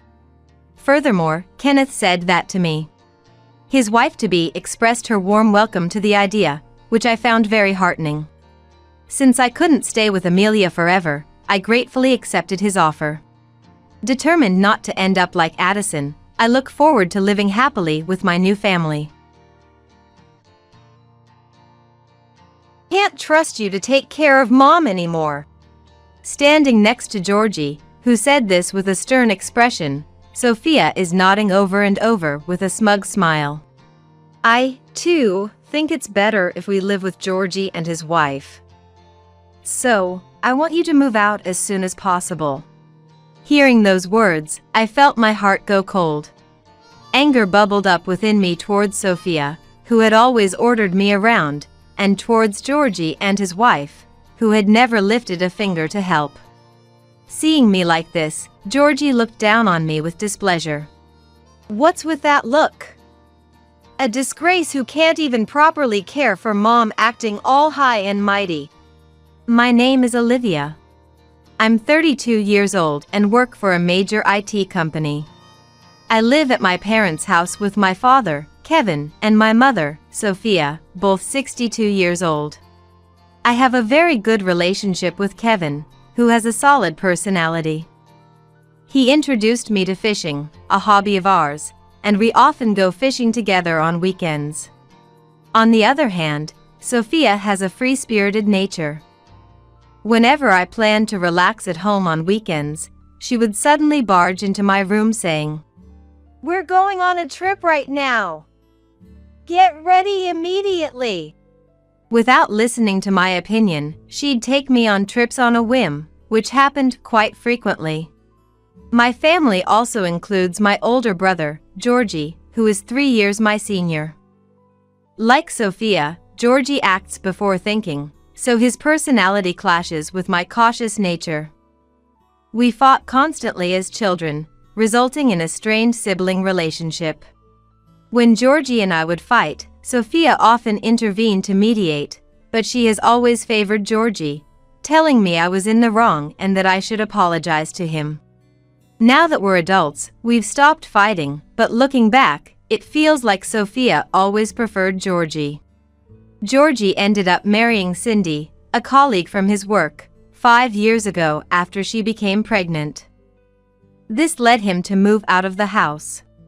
There had been talk of living together, but Cindy refused, so that idea fell through, leaving Kevin, Sophia, and me to live as a trio. 4 years ago, Kevin died in a truck accident while at work. The sudden loss left me emotionally unstable, unable to cope, and it took me a long time to recover. But the shock of losing Kevin was even more profound for Sophia than it was for me. Sophia, who had been a housewife, stopped doing any household chores and secluded herself in her room after the accident. Then, misfortune continued when Sophia misstepped on the house's stairs, tumbling down and suffering severe injuries. Thankfully, it wasn't life-threatening, but she became physically dependent on care. Sophia, further disheartened by her injuries, not only secluded herself in her room but also stopped eating the meals I prepared. When I saw her after a long time, she had become emaciated. Thus, believing this situation wasn't good for Sophia, I resolved to use Kevin's inheritance and my savings to build a barrier-free house that would make living easier for Sophia. The construction proceeded smoothly and, while not a mansion, a functional, barrier-free house suitable for caring for Sophia was completed. Sophia seemed to like it very much and gradually began to regain her usual cheerfulness. Moreover, she couldn't walk around freely, but she started coming out of her room, sitting on the porch to relax. Since then, I've been living busy days, juggling work, household chores, and caring for Sophia. One day after work, I came home to find Georgie and his wife visiting with their child. And the laughter of Sophia and Georgie filled the entrance. "I'm home. Oh, big brother, you're here. Welcome." As I greeted them, Georgie, seeing me just home, said he wanted to talk. After changing from my suit into casual clothes, I headed to the living room where Georgie and the others were waiting. "What's all this formality about? What's going on?" I asked, and Georgie cheerfully responded. "We were just discussing, and we've decided to live with Mom. So, Olivia, you need to leave this house." Despite refusing to live together when they got married, this sudden change of policy and the declaration of living with Sophia, along with the unreasonable demand for me to leave, left me unable to comprehend. "This house isn't built for 2 families. With the child and all, we won't have enough rooms. So, Olivia, you need to leave. Besides, you're 32, right? It's not good to keep relying on your parents and living at home forever." "That's right, Olivia. How can you not see that you're being a burden to Sophia? As an adult, you should have realized this without us having to say anything. It's time to stop depending on your parents and become independent." While I was being unilaterally criticized by Georgie and Cindy, I wanted to argue that I wasn't actually depending on my parents. "To be honest, I've always wanted to live with Georgie and the rest. He's our precious eldest son, after all. And Olivia, you've always been so cautious and slow, it's been frustrating to watch. Plus, I could never tell what you were thinking, which was creepy. Sophia suddenly came out with her desire to live with Georgie and their family and revealed what she really thought of me. Besides, even now, Olivia, you hardly do any housework because you're always busy with work. There's no point in living with Olivia, who is useless. Now that Georgie and his family have said they'll live with me, you should quickly pack your things and leave. Sophia saw me not as a family member but merely as a convenient housekeeper. Due to my work commitments and coming home late during busy periods, I couldn't adequately keep up with household chores, prompting the suggestion that I leave. I could forgive the harsh words from Georgie and Cindy, but Sophia's words deeply wounded me. Since Kevin passed away, I've struggled to support Sophia, pushing through my fatigue after work to take care of the household and provide care for Sophia. Moreover, Georgie and his wife were living far from the house, so I couldn't rely on them for support. Additionally, my workplace is a bit far from home, requiring a considerable commute time. My job does not accommodate remote work, so I commute daily by train. I had thought many times about moving closer to my company after Kevin died. Yet, despite Sophia's profound grief over losing Kevin and her need for care, I chose to support her. But to her, it seems I was just a housekeeper. Feeling betrayed by Sophia, sadness and anger began to swell within me. Busy with work and can't even take proper care of Mom, huh? Really, you're such a disgrace. You're failing as a family member. Stop half-assing it and just pack your bags and leave if you're that incompetent. Hey, Georgie, don't you think calling her a failure as a family member is too much? Don't worry, Olivia. We'll live together and take perfect care of Sophia, just you watch. Oh, Cindy, that's so reassuring. Unlike Olivia, you make me feel secure. This is how a family should be. These words from Georgie and the others unleashed the pent-up anger and sadness within me. Understood. I'll get everything sorted and leave you to your freedom. Suppressing various emotions, I said just that and returned to my room. As I ascended the stairs to my room, the voices of Sophia and the others, gossiping about me, could still be heard from the living room. It seemed I was the only one who thought of us as a family. It appeared the others did not consider me part of theirs. Realizing this, the suppressed feelings of anger, sadness, and frustration came flooding back. After entering my room and closing the door, I decided to make a significant phone call, harboring strong emotions. 2 weeks after I left the house, I received a call from Georgie. Hey, Mom isn't doing any household chores at all. What's going on? According to Georgie, Sophia wasn't taking care of the house or the children at all, leaving them in a bind. I had assumed this would be the case since Sophia hadn't been doing chores even when I was living there, but it seems Cindy had different expectations. It turns out Cindy had hoped that, despite needing some care, Sophia's condition wasn't serious and that she could handle household chores and look after the grandchildren, allowing Cindy to take it easy. I couldn't help but feel astounded by Cindy's overly optimistic thinking and Georgie's complaints despite agreeing to it so readily. There was no way living together and relying on Mom from the start was going to work. Plus, we knew she needed care all along. What are you complaining about now? I wasn't told she couldn't move around this much. Georgie came up with excuses like a child. And that's not all. People claiming to be from a real estate and construction company have been showing up, asking to see the house, causing us trouble. They're probably scammers, so we've been ignoring them. But they've been sending letters for a while, showing up at the house, and even calling. It's getting really annoying. Georgie said this in frustration, and I calmly replied, Oh, that's because I hired a professional service. I've sold the house, so you'll need to move out soon. What? Why are you selling Mom's house without permission? It's our house, don't mess around. I ignored Georgie's yelling and explained that Sophia was already informed. Why do you think the house I paid to build is Mom's, let alone yours? I built it, so it's my right to sell it. The buyer wants to demolish it and the surrounding land to build condominiums. They were thrilled to buy it. Why would you do something like that on your own?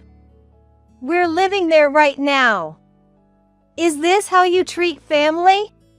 Who was it that said to leave because I was useless? Besides, it's my house that I bought, so I can do whatever I want with it. As I countered Georgie, who tended to ignore inconvenient truths, he seemed to run out of arguments. Georgie suddenly changed his tone, pleading with me in a different voice. Please! We were wrong! So, stop selling the house and cancel the demolition. Talk to the company and convince them to stop. I'll even let you live here. We'll make the rent cheap and even do some of the housework. How about that? It's not a bad deal, right? I'm saying we'll welcome you back into the family. Even in this situation, Georgie seemed not to understand his position at all. Despite it being the house I bought, he's talking about charging me rent, assuming I'd do the housework, and saying they'd welcome me back into the family. I was utterly astounded by Georgie's arrogant remarks, informed him that a buyer had already been found and that the sale wouldn't be reversed, and he should leave the house without causing any more trouble for the company, then hung up. Georgie called again shortly after, but I blocked his number.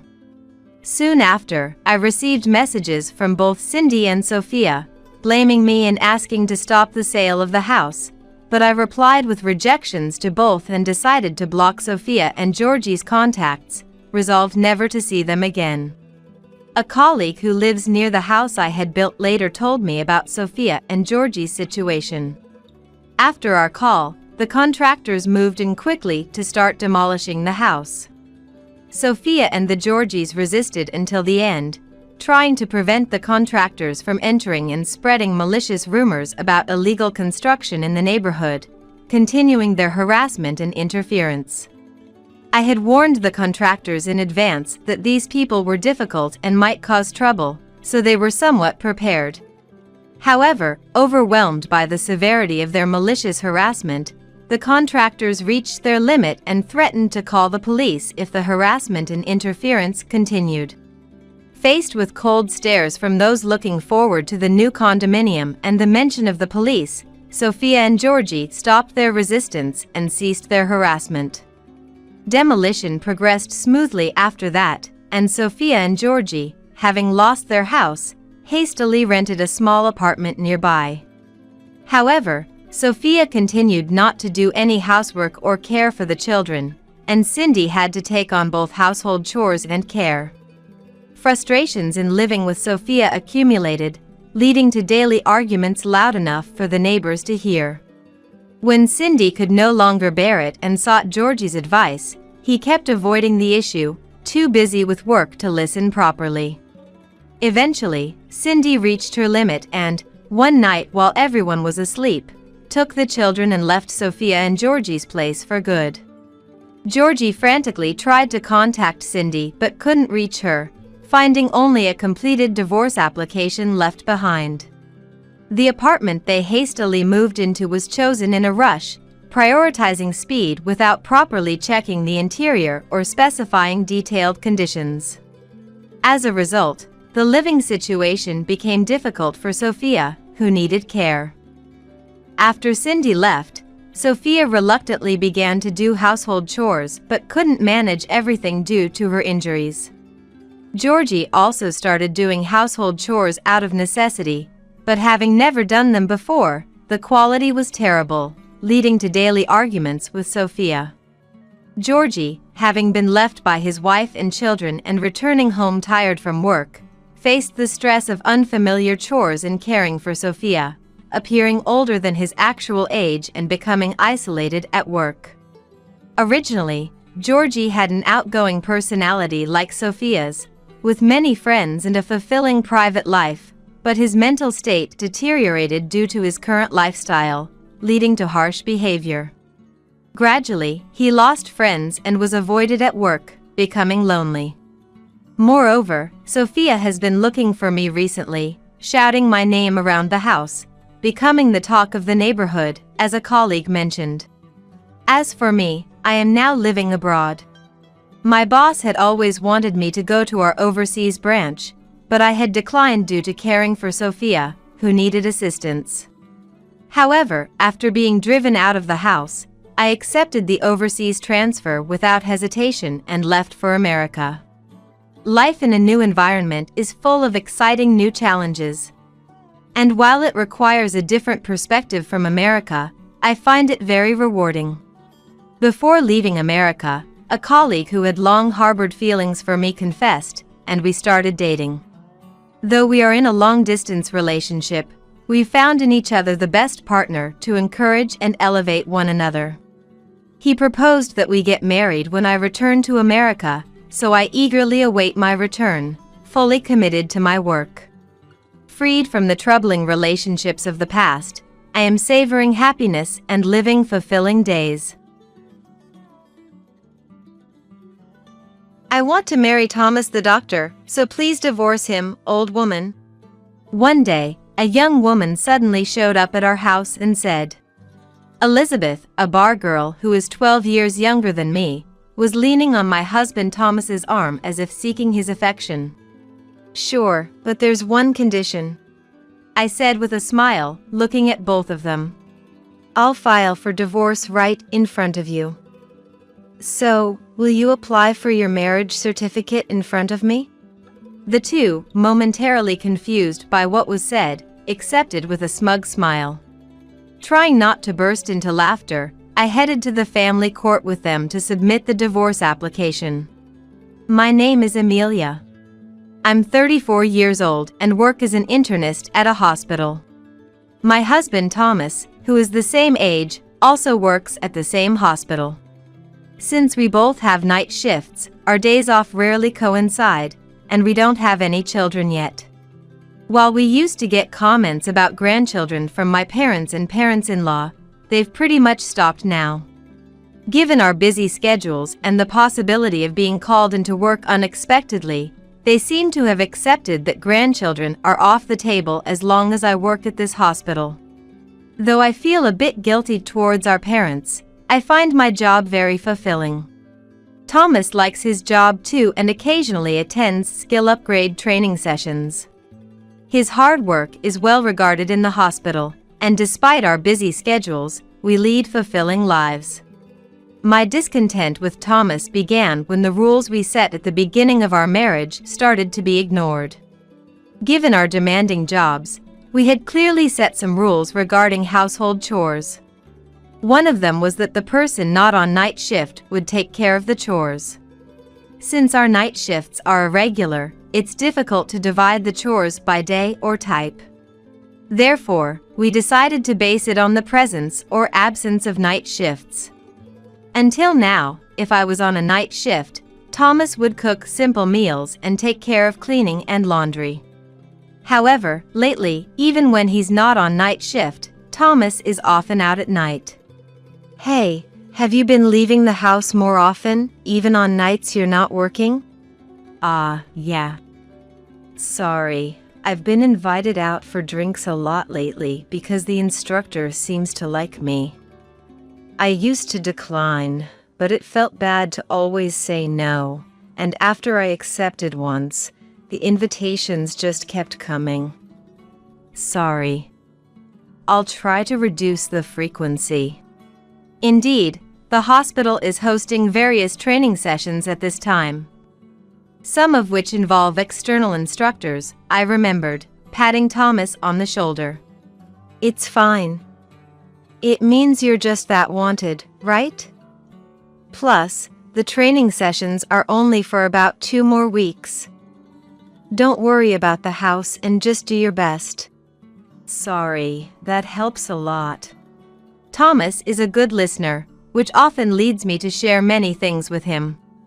It made sense why he was favored by the instructor. Though Thomas said he would use his own allowance for the drinking parties, at that rate, it would quickly run out. So, I decided to cover the expenses for the next 2 weeks from our living expenses. For the next 2 weeks, Thomas started going out at night whenever there were training sessions. Even after the training ended, the night outings continued. I thought he was busy with night shifts, but Ms. Brown, a veteran janitor, told me that wasn't the case. Thomas hasn't been doing many night shifts lately. We'd prefer to leave it to the men, especially since we have many older staff in our department. It turned out Thomas was going out at night even when he wasn't on night shift.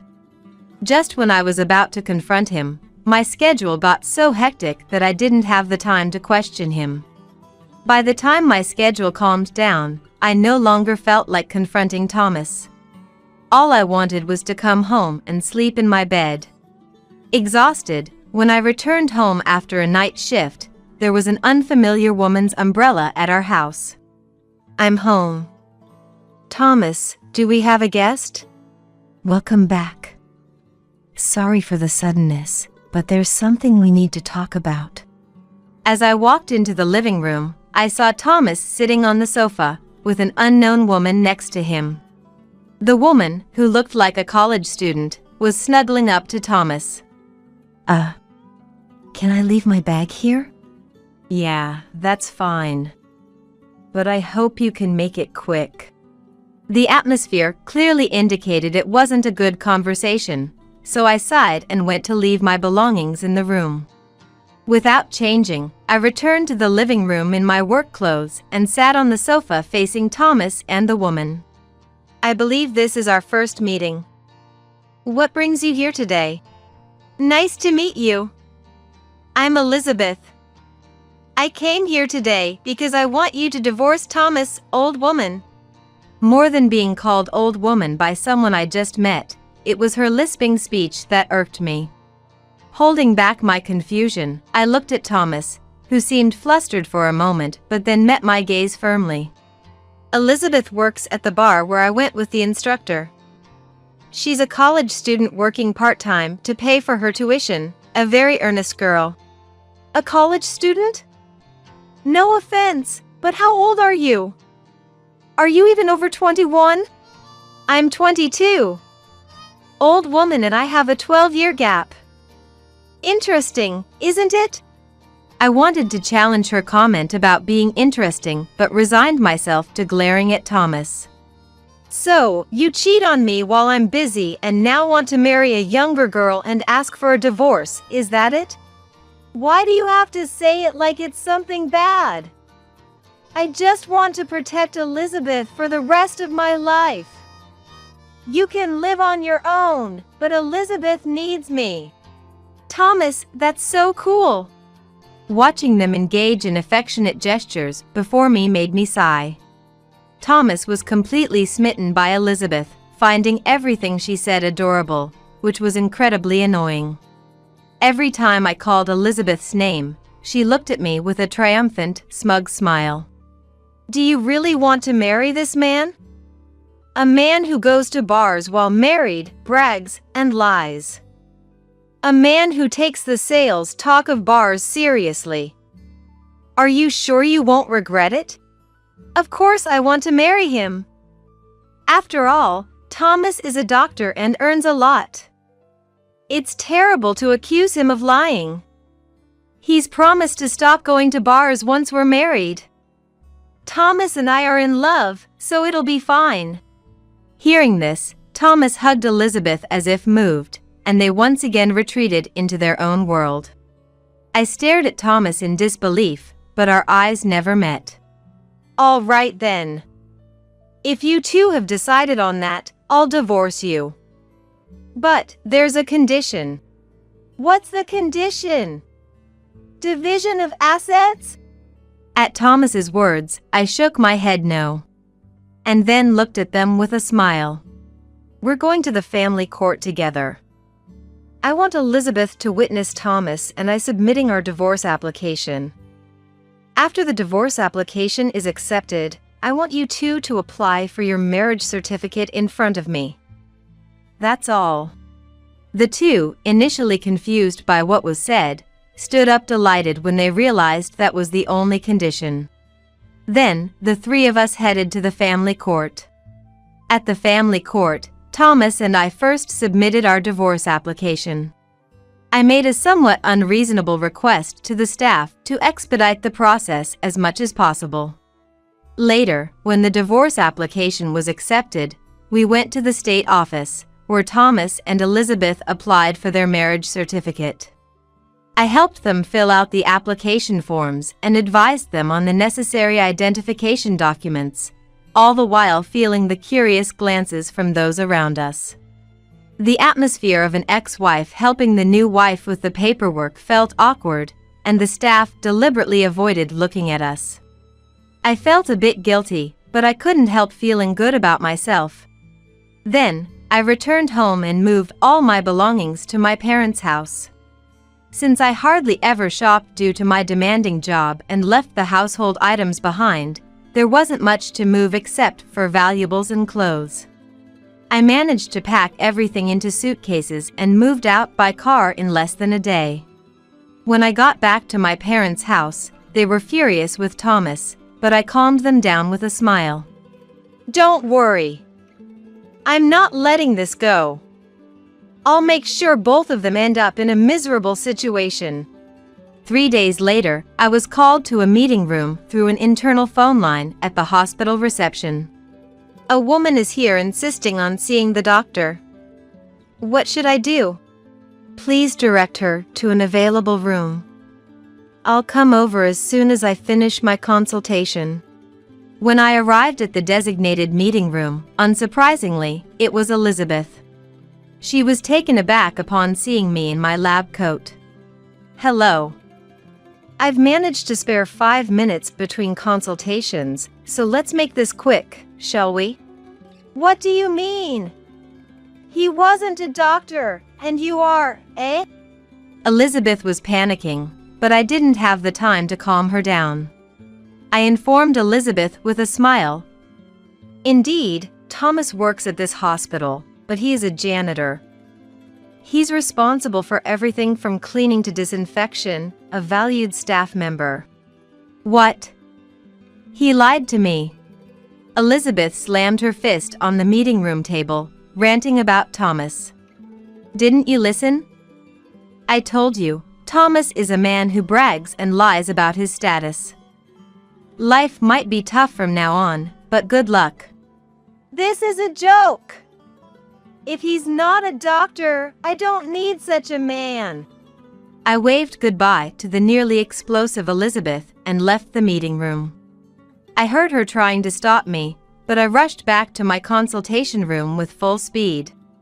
After exchanging high fives with the nurses who knew the situation, I calmed down and called in the next patient. Later, Elizabeth found Thomas working in the hospital and demanded a divorce. Elizabeth shouted that there was no point in being married if he wasn't a doctor, while Thomas loudly claimed that love doesn't care about professions. The spectacle was witnessed by waiting patients and nurses, quickly becoming the talk of the hospital. Despite whispers from onlookers, the heated argument between the two didn't subside until security had to intervene, nearly leading to police involvement. Elizabeth stormed out of the hospital, and Thomas followed her. Elizabeth returned home and caused a neighborhood disturbance by screaming at Thomas to divorce her and claiming the house, along with demanding compensation for being deceived. Around the time our divorce became known in the hospital, I filed for compensation against both of them for the affair. Thomas and Elizabeth came to my parents' house immediately after receiving the letter from the lawyer. "What the heck is this about demanding compensation? You didn't set any conditions other than remarrying Elizabeth. Why are you demanding compensation now?" They barged into the house without hesitation, ranting in front of my parents. "Well, Thomas, you cheated on me while we were married, And you, Elizabeth, knew he was married and still had an affair with him, right? So, of course, I'm going to demand compensation from both of you. Don't be ridiculous. It's not my fault. I won't pay a cent. You're so greedy even though you're a doctor.